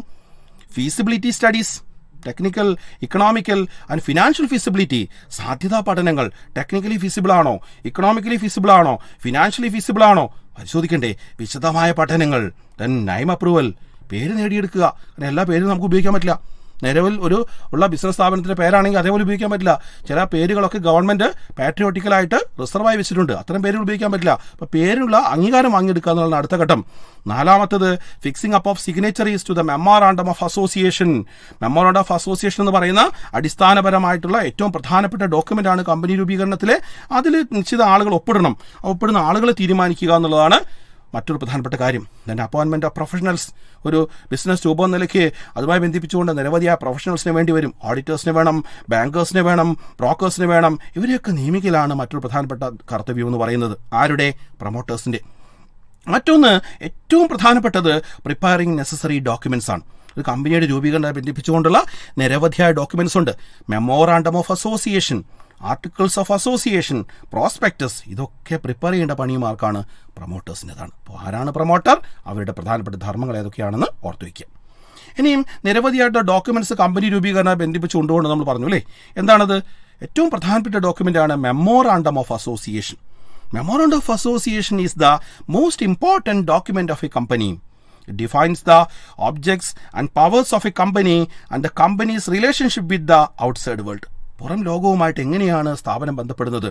External affairs, സ്ഥാപനത്തെക്കുറിച്ചുള്ള പുറത്തുള്ള ആളുകൾക്കുള്ള അറിവ് നൽകുന്ന അടിസ്ഥാന രേഖയാണെന്ന് പറയുന്നത് മെമ്മോറാണ്ടം ഓഫ് അസോസിയേഷൻ എന്ന് പറയുന്നത്. It is called as the charter of a company. ഒരു കമ്പനിയുടെ ഭരണഘടന എന്നറിയപ്പെടുന്ന രേഖയാണ് memorandum of association. Memorandum of അസോസിയേഷനിലെ കാര്യങ്ങൾ വിവിധ വകുപ്പുകളായി അല്ലെങ്കിൽ ക്ലോസുകളായിട്ടാണ് മെമ്മോറാണ്ടം ഓഫ് അസോസിയേഷനിൽ കൊടുത്തിട്ടുള്ളത്. നമുക്കിനി അതാണ് അടുത്തതായിട്ട് പരിശോധിക്കാനുള്ളത്. Contents of memorandum of association. അതിൽ ആദ്യത്തെ പ്രധാനപ്പെട്ട ക്ലോസ് എന്ന് പറയുന്നത് നെയിം ക്ലോസ് ആണ്. എന്തായിരിക്കും അതിലുണ്ടാവുക? അത് സൂചിപ്പിക്കുന്നത് പോലെ തന്നെ it contains the name of the company. കമ്പനിയുടെ പേരെന്താണെന്ന് അവിടെ പരാമർശിക്കുന്നു. അതിലൂടെ നമുക്കത് മനസ്സിലാക്കാം പ്രൈവറ്റ് കമ്പനിയാണോ പബ്ലിക് കമ്പനിയാണോ എന്നൊക്കെ മനസ്സിലാക്കാം അല്ലേ. കാരണം പേരിനോട് ചേർത്ത് പ്രൈവറ്റ് കമ്പനി ആണെങ്കിൽ അവസാനം പ്രൈവറ്റ് ലിമിറ്റഡ് എന്നോ, പബ്ലിക് കമ്പനി ആണെങ്കിൽ അവസാനം ലിമിറ്റഡ് എന്നും ഉണ്ടാകും. രണ്ടാമത്തെ domicile clause or situation clause. എന്താ ഉദ്ദേശിക്കുന്നത്? It contains the place or state where in the company's registered office is situated. എവിടെയാണ് സ്ഥാപനം സ്ഥിതി ചെയ്യുന്നത്, എവിടെയാണ് സ്ഥാപനത്തിൽ രജിസ്റ്റേർഡ് ഓഫീസ് സ്ഥിതി ചെയ്യുന്നത്, അതിന് മേൽവിലാസം കാണിക്കുന്ന ക്ലോസ് ആണ് എന്തെന്ന് പറയുന്നത് ഡൊമിസിൽ ക്ലോസ് എന്ന് പറയുന്നത്. മൂന്നാമത്തെ ഒബ്ജക്റ്റ് ക്ലോസ് ആണ്. ഒരു മെമ്മോറാണ്ടം ഓഫ് അസോസിയേഷനിലെ ഏറ്റവും പ്രധാനപ്പെട്ട ക്ലോസ് ആണ് object close. It defines the purpose for which the company is formed. എന്തിനാണ് കമ്പനി രൂപീകരിച്ചിട്ടുള്ളത് എന്ന് നിർദ്ദേശിക്കുന്ന വിശദീകരിക്കുന്ന ക്ലോസ് ആണ് ഒബ്ജക്റ്റ് ക്ലോസ് എന്ന് പറയുന്നത്. Then liability close defines the liability of members is limited. Usually the members liability is limited. നമുക്കറിയാം സാധാരണഗതിയിൽ കമ്പനിയുടെ മെമ്പേഴ്സ് ലയബിലിറ്റി ലിമിറ്റഡ് ആണ്. എന്നാൽ പോലും അൺലിമിറ്റഡ് കമ്പനികളൊക്കെ മുമ്പുണ്ടായിരുന്നു. അപ്പോൾ അത്തരത്തിലുള്ള അതിൻ്റെ ലയബിലിറ്റിയെ ബന്ധിപ്പിച്ചുകൊണ്ടുള്ള കാര്യങ്ങൾ പരാമർശിക്കാനുള്ള ക്ലോസ് ആണ് ലയബിലിറ്റി ക്ലോസ് എന്ന് പറയുന്നത്. Then capital clause. It defines the maximum amount of capital that can be raised by the company. ഒരു കമ്പനിക്ക് പരമാവധി റേസ് ചെയ്യാവുന്ന ക്യാപിറ്റൽ, നമ്മളതിനെ ഓതറൈസ്ഡ് ക്യാപിറ്റൽ എന്നും നോമിനൽ ക്യാപിറ്റൽ എന്നൊക്കെ വിളിക്കും. അതേപോലെ തന്നെ പബ്ലിക് കമ്പനി ആണെങ്കിൽ ഏറ്റവും മിനിമം ഇത്ര ക്യാപിറ്റൽ ഉണ്ടെങ്കിൽ മാത്രമേ ഒരു ബിസിനസ് തുടങ്ങാൻ പറ്റുള്ളൂ. അത് നമ്മൾ മിനിമം സബ്സ്ക്രിപ്ഷൻ എന്ന് വിളിക്കും. അതൊക്കെ എവിടെയാണ് പറയേണ്ടത്? ക്യാപിറ്റൽ ക്ലോസിലാണ് പറയേണ്ടത്. ഈ മെമ്മോറാണ്ടം ഓഫ് അസോസിയേഷനും അതിൻ്റെ കണ്ടൻസും കൃത്യമായിട്ട് ഓർത്തു വയ്ക്കുക. രണ്ടാമത്തെ പ്രധാനപ്പെട്ട രേഖയാണ് ആർട്ടിക്കിൾസ് ഓഫ് അസോസിയേഷൻ, അല്ലേ? It is the bylaw of a company. It contains the rules and regulations for the internal management of the company. It is subsidiary to Memorandum of Association, hence it should not contradict with anything stated in Memorandum of Association. അപ്പോൾ memorandum of association ആണ് അടിസ്ഥാനപരമായ രേഖ എന്ന് പറയുന്നത്. Articles of association ഒരു supplementary document ആണ്. ഇതെന്താന്ന് പറയുന്നത്? ബൈലോയാണ്. Bylaw എന്ന് പറഞ്ഞാൽ എന്താ? ഈ സ്ഥാപനത്തിന് ഇന്റേണൽ അഫയേഴ്സ് എല്ലാം തീരുമാനിക്കുന്ന എന്തിന്റെ അടിസ്ഥാനത്തിലാണ്? ആർട്ടിക്കിൾസ് ഓഫ് അസോസിയേഷന്റെ അടിസ്ഥാനത്തിലാണ്. Memorandum of association external document ആണെങ്കിൽ ആർട്ടിക്കിൾസ് ഓഫ് അസോസിയേഷൻ എന്താണ്? ഇന്റേണൽ ഡോക്യുമെന്റ് ആണ്. അപ്പോൾ രണ്ട് പ്രധാനപ്പെട്ട ഡോക്യുമെന്റ്സ് നമ്മൾ പരിശോധിച്ചു, അല്ലേ? ഇവ തമ്മിലുള്ള ഡിഫറൻസ് ഒരുപക്ഷെ വളരെ പ്രധാനപ്പെട്ട ഒരു കാര്യമാണ്. Difference between memorandum of association and articles of association. വിവിധ ബേസിസിന്റെ അടിസ്ഥാനത്തിൽ നമ്മൾ ഈ ഡിഫറൻസസ് പറയാറുണ്ട്. ഒന്നാമത്തേത് ഒബ്ജക്റ്റീവ്സിന്റെ അടിസ്ഥാനത്തിലാണ്. മെമ്മോറാണ്ടം ഓഫ് അസോസിയേഷന്റെ ഒബ്ജക്റ്റീവ് എന്താണ്? Defines the objects. എന്തിനു വേണ്ടിയാണ് കമ്പനി രൂപീകരിച്ചതെന്ന് പറയുന്നു. ആർട്ടിക്കിൾസ് ഓഫ് അസോസിയേഷൻ എന്ന് പറയുന്നു റൂൾസ് ഓഫ് ഇന്റേണൽ മാനേജ്മെന്റ്. ഇപ്പോൾ ഒന്ന് ഒബ്ജക്ട്സിനെ പരാമർശിക്കുന്നു, മറ്റത് ഇന്റേണൽ മാനേജ്മെന്റിന്റെ റൂൾസിനെ പരാമർശിക്കുന്നു. രണ്ടാമത്തേത് പൊസിഷനാണ്, പ്രാധാന്യമാണ്. എന്താ പ്രാധാന്യം? Memorandum of association is the main document. Articles of association is the supplementary document or subsidiary document. മൂന്നാമത്തത് റിലേഷൻഷിപ്പാണ്. ആരുടെ റിലേഷൻഷിപ്പിനെയാണ് വിശദീകരിക്കുന്നത്? Memorandum of association defines the relationship of company with outsiders. അതേസമയം ആർട്ടിക്കിൾസ് ഓഫ് അസോസിയേഷനോ defines the relationship of members with the company. ഇനിയും വാലിഡിറ്റിയാണ്. Memorandum of അസോസിയേഷന്റെ വാലിഡിറ്റി എന്ന് പറയുന്നത് acts beyond memorandum of association are invalid. Memorandum of association അടിസ്ഥാന രേഖ, അതിനപ്പുറത്തേക്കുള്ള എല്ലാം ഇൻവാലിഡ് ആണ്. ആർട്ടിക്കിൾസ് ഓഫ് അസോസിയേഷൻ ആണെങ്കിലോ acts which are beyond articles of association can be ratified. Articles of അസോസിയേഷന് അപ്പുറത്തേക്കുള്ള ചില കാര്യങ്ങൾ ചെയ്താലും റാറ്റിഫൈ ചെയ്യപ്പെടും. എന്തിന് വിരുദ്ധമാകാതിരുന്നാൽ മതി? മെമ്മോറാണ്ടം ഓഫ് അസോസിയേഷന് വിരുദ്ധമാകാതിരുന്നാൽ മതി. Then necessity. Every company has to file memorandum of association because it is a compulsory document. But in case of articles of association, it is not necessary for a public limited company. Public limited company സംബന്ധിച്ചിടത്തോളം articles of association നിർബന്ധമല്ല. Then alteration, മാറ്റം വരുത്തുക എന്നുള്ളതാണ്. In case of memorandum of association, difficult to alter its provisions. Approval of statutory authority is required. But in case of articles of association, we can see that it can be altered by passing a special resolution by the members. രണ്ട് പ്രധാനപ്പെട്ട documents, അവ തമ്മിലുള്ള വ്യത്യാസം. ഇനി ഒരു പ്രധാനപ്പെട്ട ഡോക്യുമെന്റിനെ കുറിച്ച് കൂടി ചർച്ച ചെയ്യുന്നുണ്ട്. പബ്ലിക് കമ്പനിയെ സംബന്ധിച്ചിടത്തോളം പൊതുജനങ്ങളിൽ നിന്നും ഷെയറുകൾ കളക്ട് ചെയ്യാൻ വേണ്ടി ഉപയോഗിക്കപ്പെടുന്ന ഒരു ഡോക്യുമെന്റ് ആണ് പ്രോസ്പെക്ടസ്. എന്താണ് prospectus? It is a document, notice, circular or advertisement inviting offers for subscription or purchase of any shares or debentures of a company from the public. പൊതുജനങ്ങളിൽ നിന്നും ഷെയറുകളോ ഡിബഞ്ചറുകളോ വാങ്ങാൻ വേണ്ടി കമ്പനിയെക്കുറിച്ചുള്ള വിവരങ്ങൾ പൊതുജനങ്ങളെ അറിയിക്കുന്ന ഒരു നോട്ടീസോ സർക്കുലറോ പരസ്യമോ ഒരു ഡോക്യുമെന്റോ ആണ് എന്തെന്ന് പറയുന്നത്? പ്രോസ്പെക്ടസ് എന്ന് പറയുന്നത്. അപ്പോൾ ഈ യൂണിറ്റിൽ ഫോർമേഷൻ ഓഫ് കമ്പനിയെ ബന്ധിപ്പിച്ചുകൊണ്ടുള്ള പ്രൊസീജിയേഴ്സ്, അതുമായി ബന്ധിപ്പിച്ചുള്ള ഡോക്യുമെന്റ്സ് നമ്മൾ പരിചയപ്പെട്ടു. ചോദ്യങ്ങൾ ചോദിക്കാൻ സാധ്യതയുള്ള പാഠഭാഗങ്ങൾ ഏതൊക്കെയായിരിക്കും? ഇതിനകത്ത് ഫങ്ഷൻസ് ഓഫ് എ പ്രൊമോട്ടർ ചോദിക്കാം, memorandum of association and its contents ചോദിക്കാം, differences between memorandum of association and articles of അസോസിയേഷനും ചോദിക്കാം. ഇപ്പോൾ നിങ്ങൾ കേട്ടുകൊണ്ടിരിക്കുന്നത് ഫോക്കസ് ഏരിയ അധികരിച്ചുള്ള കൈറ്റ് വിക്ടേഴ്സ് തയ്യാറാക്കിയ ഫസ്റ്റ് ബെൽ ഓഡിയോ ക്ലാസ്. നമുക്കിനി ചർച്ച ചെയ്യാനുള്ളത് 8ാമത്തെ യൂണിറ്റിലെ ആശയങ്ങളാണ്. 8ാമത്തെ യൂണിറ്റ് എന്ന് പറഞ്ഞാൽ സോഴ്സസ് ഓഫ് ബിസിനസ് ഫിനാൻസ്, അല്ലേ? നമുക്കറിയാം ബിസിനസ്സിനെ സംബന്ധിച്ചിടത്തോളം ഏറ്റവും പ്രധാനമാണ് പണം എന്ന് പറയുന്നത് അല്ലേ. അത് എവിടെ നിന്നൊക്കെ കിട്ടും, എങ്ങനെയാണ് അത് യൂട്ടിലൈസ് ചെയ്യുക തുടങ്ങിയ കാര്യങ്ങളൊക്കെയാണ് യൂണിറ്റിൽ ചർച്ച ചെയ്യുന്നത്. ഫോക്കസ് ഏരിയയിലുള്ള പ്രധാന പാഠഭാഗങ്ങൾ ഏതൊക്കെയെന്ന് നോക്കാം. That is the sources of finance, retained earnings, issue of shares, equity shares and preference shares, debentures. ഇത്രയും പാഠഭാഗങ്ങളാണ് ഫോക്കസ് ഏരിയയിൽ ഉൾപ്പെടുത്തിയിട്ടുള്ളത്. അപ്പോൾ എന്തൊക്കെയാണ് ബിസിനസ് ഫിനാൻസ് എന്ന ആശയം എന്താണെന്ന് നോക്കാം. Business finance refers to the money and credit invested or employed in the business firm. It is concerned with the acquisition and utilization of capital in meeting the financial needs and overall objectives of a business enterprise. Finance is very important to the business as it is the lifeblood of an organization. Without adequate amount of finance, an enterprise cannot function smoothly. ഒരു ബിസിനസ്സിനെ സംബന്ധിച്ചിടത്തോളം പണം വളരെ പ്രധാനമാണ്. അത് എവിടെ നിന്നൊക്കെ ലഭിക്കും, എങ്ങനെയൊക്കെ അത് ഉപയോഗിക്കുമെന്ന കാര്യമാണ് പ്രധാനമായിട്ടും നമ്മളുടെ ചിന്ത എന്ന് പറയുന്നത്. ഇനി സോഴ്സസ് ഓഫ് ഫണ്ട്സ് പരിശോധിക്കുന്ന സമയത്ത് ഇതിനെ വ്യത്യസ്ത തരത്തിൽ നമുക്ക് ക്ലാസിഫൈ ചെയ്യാൻ വേണ്ടി പറ്റും. On the basis of period we can classify them in to 3: long term, short term and medium term. On basis of ownership it is 2, that is owners funds and borrowed funds, ഉടമസ്ഥന്റെ പണവും കടം വാങ്ങിയ പണവും. On the basis of source of generation, എവിടെ നിന്നാണ് ഉണ്ടാവുക എന്നതിൻ്റെ അടിസ്ഥാനത്തിൽ നമുക്ക് രണ്ടായി തരംതിരിക്കാം: ഇന്റേണൽ സോഴ്സസ് എന്നും എക്സ്റ്റേണൽ സോഴ്സസ് എന്നും. ഇന്റേണൽ സോഴ്സ് ഉദ്ദേശിക്കുന്നത് the sources that are inside the business ഉള്ളിൽ നിന്നുണ്ടാകുന്ന സോഴ്സാണ് ഇന്റേണൽ സോഴ്സ് എന്ന് പറയുന്നത്. പുറത്തുനിന്നുണ്ടാകുന്ന സോഴ്സാണ് എക്സ്റ്റേണൽ സോഴ്സസ് എന്ന് പറയുന്നത്. ഇതുമായി ബന്ധിപ്പിച്ചുകൊണ്ടുള്ള ഏറ്റവും പ്രധാനപ്പെട്ട ഒരു സോഴ്സാണ്, ഒരു പ്രധാനപ്പെട്ട ഇന്റേണൽ സോഴ്സാണ് റീറ്റെയിൻഡ് ഏർണിങ്സ്. എന്താണ് retained earnings? Usually, a part of the profits is transferred to the reserves every year and it can be retained or reinvested in the business for its modernization, expansion, etc. Reinvestment of undistributed profits is a very good source of business finance. Business ഫിനാൻസിനെ സംബന്ധിച്ചിടത്തോളം ഏറ്റവും പ്രധാനപ്പെട്ട ഒരു മാർഗ്ഗമാണ് retained earnings എന്ന് പറയുന്നത്. ഓരോ വർഷവും ഉണ്ടാകുന്ന ലാഭത്തിൽ നിന്നും നിശ്ചിത എമൗണ്ട് നീക്കി വെക്കുകയും അത് ബിസിനസ്സിലേക്ക് വീണ്ടും വീണ്ടും ഇൻവെസ്റ്റ് ചെയ്യുകയും ചെയ്യും. ഇപ്പോൾ ബിസിനസ്സിനെ സംബന്ധിച്ചിടത്തോളം ഒരു സീറോ കോസ്റ്റുള്ള ഒരു സോഴ്സാണ് എന്തെന്ന് പറയുന്നത് റീറ്റെയിൻഡ് ഏർണിങ്സ് എന്ന് പറയുന്നത്. ഇനിയും മറ്റൊരു സോഴ്സാണ് ഇഷ്യൂ ഓഫ് ഷെയർസ് അല്ലേ. ഷെയർ വാങ്ങുന്ന ആളാണ് സ്ഥാപനത്തിലെ ഉടമസ്ഥരായി മാറുന്നത്. ഇപ്പോൾ ഇഷ്യൂ ഓഫ് ഷെയർസ് തീർച്ചയായിട്ടും ഓണർഷിപ്പ് ക്യാപിറ്റലുള്ള ഒരു സോഴ്സാണ്. The capital of a company is divided into a large number of parts or units. Each unit is called a share. Share എന്ന് പറഞ്ഞാൽ എന്താണ്? ഒരു കമ്പനിയുടെ ആകെ മൂലധനത്തെ തുല്യ ഭാഗങ്ങളാക്കി ഭാഗിച്ചതിൽ ഒരു ഭാഗത്തെയാണ് നമ്മളൊരു ഷെയർ എന്ന് വിളിക്കുന്നത്. In other words, share is the share in the share capital of a company. The aggregate value of shares is known as share capital. Those who subscribe the share capital become the members of the company and are called shareholders, and they are getting the status of owners in the company. Hence, shares are also described as ownership securities. Shares are broadly classified into 2, that are equity shares and preference shares. രണ്ട് തരത്തിലുള്ള ഷെയറുകൾ ഉണ്ടെന്ന് പറയാൻ വേണ്ടി സാധിക്കും. Equity ഷെയർസും preference ഷെയർസും, അല്ലെങ്കിൽ സാധാരണ ഓഹരികളെന്നും മുൻഗണനാ ഓഹരികളെന്നും പറയും. എന്താണ് equity shares? Equity shares are those shares which do not carry any special or preferential rights in payment of dividend or repayment of capital. പ്രത്യേകിച്ച് മുൻഗണനയൊന്നുമില്ല. ഡിവിഡൻഡ് കൊടുക്കുമ്പോൾ അല്ലെങ്കിൽ ലാഭവിഹിതം കൊടുക്കുമ്പോൾ പ്രത്യേകിച്ച് മുൻഗണനയില്ല. അതോടൊപ്പം ക്യാപിറ്റൽ തിരികെ കൊടുക്കുമ്പോൾ മുൻഗണനയില്ല.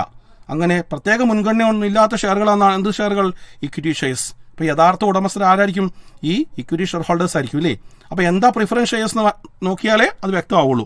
എന്താ പ്രിഫറൻസ് ഷെയർസ് എന്ന് വെച്ചാൽ, A preference share is one which carries certain preferential rights with regard to the payment of dividend at a fixed rate during the continuance of the company and repayment of capital on the winding up of the company. എന്തെങ്കിലും കാരണവശാൽ company അടച്ചുപൂട്ടുകയാണെങ്കിൽ ആദ്യം ആർക്ക് കൊടുക്കണം? Capital preference share ഹോൾഡേഴ്സിന് കൊടുക്കണം.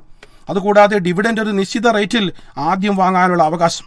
ഇത് രണ്ടും കഴിഞ്ഞതിന് ശേഷം മാത്രമേ ആർക്ക് കിട്ടൂ? ഇക്വിറ്റി ഷെയർ ഹോൾഡേഴ്സിന് കിട്ടൂ. അപ്പോൾ ആദ്യം ആർക്ക് കിട്ടും?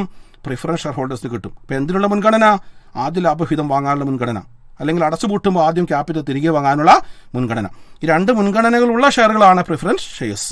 The capital raised by issue of preference shares is called preference share capital. മറ്റൊരു പ്രധാനപ്പെട്ട സോഴ്സ് എന്ന് പറയുന്നത് ഇഷ്യൂ ഓഫ് ഡിബഞ്ചേഴ്സ് ആണ്. Debenture is a written document of ഡെപ്റ്റ്. It is a written acknowledgement of debt by a company which contains the provisions regarding the payment of interest and repayment of principal amount. Company കടം വാങ്ങാൻ ഉപയോഗിക്കുന്ന ഒരു രീതിയാണ് debenture എന്ന് പറയുന്നത്. Debenture വാങ്ങുന്ന ആളുകളെ നമുക്ക് ഡിബഞ്ചർ ഹോൾഡേഴ്സ് എന്ന് വിളിക്കാം. ഷെയറുകളും ഡിബഞ്ചറുകളും തമ്മിലുള്ള വ്യത്യാസം കൂടി നിങ്ങൾ ഓർത്തു വയ്ക്കുക. ഈ പാഠഭാഗത്തു നിന്ന് ചോദിക്കാൻ സാധ്യതയുള്ള ചോദ്യങ്ങൾ എന്ന് പറയുന്നത് റീറ്റെയിൻഡ് ഏർണിങ്സ് എന്താണ്, അല്ലെങ്കിൽ പ്ലോവിംഗ് ബാക്ക് ഓഫ് പ്രോഫിറ്റ് എന്താണെന്ന് ചോദിക്കാം. അതോടൊപ്പം തന്നെ differences between shares and debentures. Focus ഏരിയയിലെ 10ാമത്തെ യൂണിറ്റ് എന്ന് പറയുന്നത് ഇന്റേണൽ ട്രേഡ് ആണ്. ഏറ്റവും കൂടുതൽ പ്രാധാന്യമുള്ള ഒരു യൂണിറ്റ് ആണ് ഒരു പക്ഷേ. Retail trade, fixed shop retailers, large retailers, departmental stores and its features, multiple shops merits and limitations, supermarkets and its features, vending machines. ഇത്രയും കാര്യങ്ങളാണ് ഫോക്കസ് ഏരിയയിൽ ഉൾപ്പെടുത്തിയിട്ടുള്ളത്. ട്രേഡ് എന്താണെന്ന് നമ്മൾ മനസ്സിലാക്കിയില്ലേ? Buying and selling of goods and services. പിന്നെ scale of ഓപ്പറേഷൻ്റെ അടിസ്ഥാനത്തിൽ നമുക്ക് ട്രേഡുകളെ വിവിധ തരത്തിൽ തരംതിരിക്കാറുണ്ട്. ഹോൾസെയിൽ ട്രേഡെന്നും റീറ്റെയിൽ ട്രേഡെന്നും ഒക്കെ. അപ്പോൾ അതിന് മുമ്പിലേക്ക് പോകുന്നതിന് മുമ്പ് എന്തായിരിക്കും internal trade? The trade between the 2 persons belongs to the same country. ഒരു രാജ്യത്തിനുള്ളിലുള്ള 2 ആളുകൾക്കിടയിൽ നടക്കുന്ന ട്രേഡാണ് ഇന്റേണൽ ട്രേഡ് എന്ന് പറയുന്നത്. That means the buyer and seller belongs to the same country. Buying and selling of goods in small quantities is called retail trade. A retail trader buys goods from the wholesalers and sell them in to the customers. ഇനി റീറ്റെയിലേഴ്സിന് ഏറ്റവും പ്രധാനപ്പെട്ട ഒരു വിഭാഗമാണ് fixed shop retailers. These retailers are those who carry on business by maintaining a fixed place of business to sell their goods. They do not move one place to another. സ്ഥിരമായ ഒരു സ്ഥലമുള്ള ആളുകളാണ് ആര്?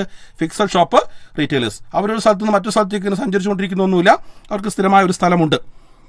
Depending upon the size of operations the can be of 2 types. അവയുടെ വലിപ്പത്തിന്റെ അടിസ്ഥാനത്തിൽ നമുക്ക് 2ആയി തരംതിരിക്കാം. Small scale retailers എന്നും large scale retailers എന്നും. ഇതിൽ ലാർജ് സ്കെയിൽ റീറ്റെയിലേഴ്സിനെ കുറിച്ചാണ് നമുക്ക് വിശദമായിട്ട് പരിശോധിക്കാനുള്ളത്. പ്രധാനമായിട്ടും 6 തരത്തിലുള്ള ലാർജ് സ്കെയിൽ റീറ്റെയിലേഴ്സ് ഉണ്ട്. Departmental stores, multiple shops, mail order houses, consumer cooperative stores, super bazaar and vending machine. ഇതിൽ നമ്മൾ ഫോക്കസ് ഏരിയയിൽ ഉൾപ്പെടുത്തിയിട്ടുള്ളത് departmental stores, multiple shops, super bazaar, vending machine എന്നിവയാണ്. അവ നമുക്കൊന്ന് വിശദമായിട്ട് പരിശോധിക്കാം. എന്താണ് departmental stores? It is a large scale retail shop selling a wide variety of goods in different departments under one roof and one management. ഒരു മാനേജ്മെന്റിന് കീഴിൽ ഒരു കെട്ടിടത്തിൽ ഒരു മേൽക്കൂരയിൽ വിവിധ ഡിപ്പാർട്ട്മെന്റുകളായി പ്രവർത്തിക്കുന്ന സ്ഥാപനമാണ് ഡിപ്പാർട്ട്മെന്റൽ സ്റ്റോഴ്സ് എന്ന് പറയുന്നത്. Each department deals in separate line of goods like stationery, books, furniture, clothing, footwear etcetera. എന്തൊക്കെയായിരിക്കും ഡിപ്പാർട്ട്മെന്റ് സ്റ്റോഴ്സിന്റെ പ്രത്യേകത? ഒന്ന്, അഡീഷണൽ ഫെസിലിറ്റീസ് നൽകുന്നു എന്നുള്ളതാണ്. Restaurant facility, telephone booth, rest room തുടങ്ങിയ അഡീഷണൽ ഫെസിലിറ്റീസ് പ്രൊവൈഡ് ചെയ്യുന്നു കസ്റ്റമേഴ്സിന്.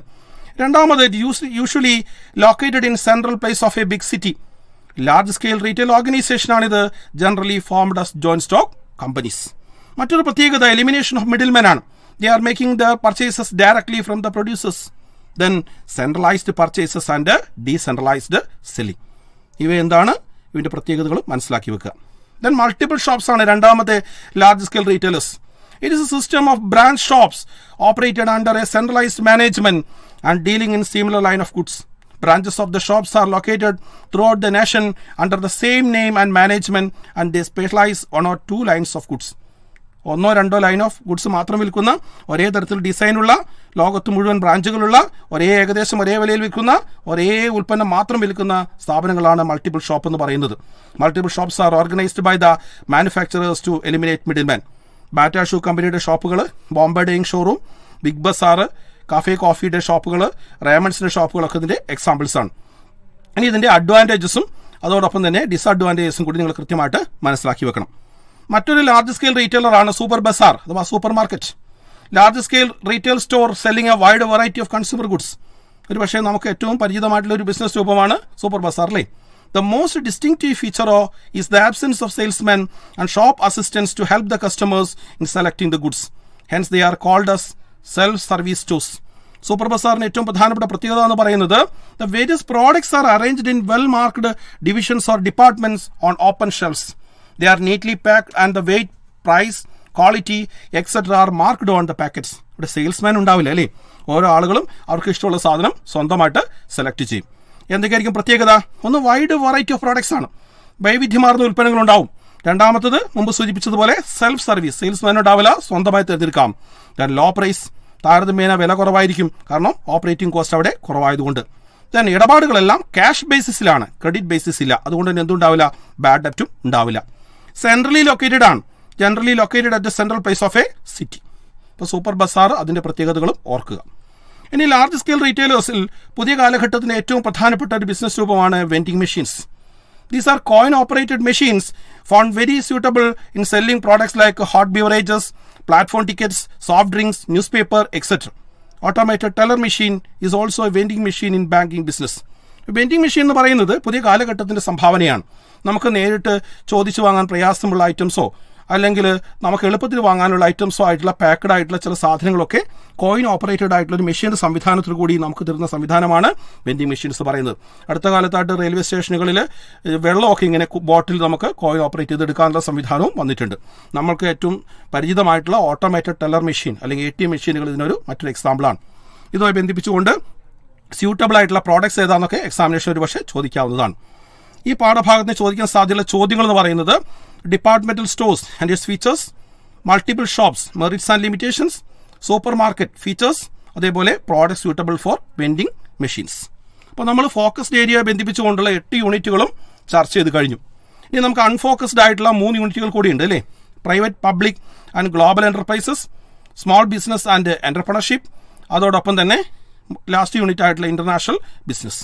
അപ്പോൾ ഈ പാഠഭാഗത്തിൽ കൂടി നിങ്ങൾ കടന്നു പോകണം. കാരണം ഏതാനും ചില ചോദ്യങ്ങൾ ഈ പാഠഭാഗത്തും ഉണ്ടാകും. 80% ചോദ്യങ്ങൾ ഫോക്കസ് ഏരിയയിൽ നിന്നായിരിക്കും. എന്നാലും 20% ചോദ്യങ്ങൾ എവിടെ നിന്നുണ്ടാവും? ഈ 3 യൂണിറ്റുകളിൽ നിന്നും കൂടി ഉണ്ടാവുമെന്ന കാര്യം കൂടി ഓർക്കുക. അത് ജസ്റ്റ് അതിൻ്റെ പാഠഭാഗങ്ങൾ കൂടി നിങ്ങൾ കടന്നു പോവുക.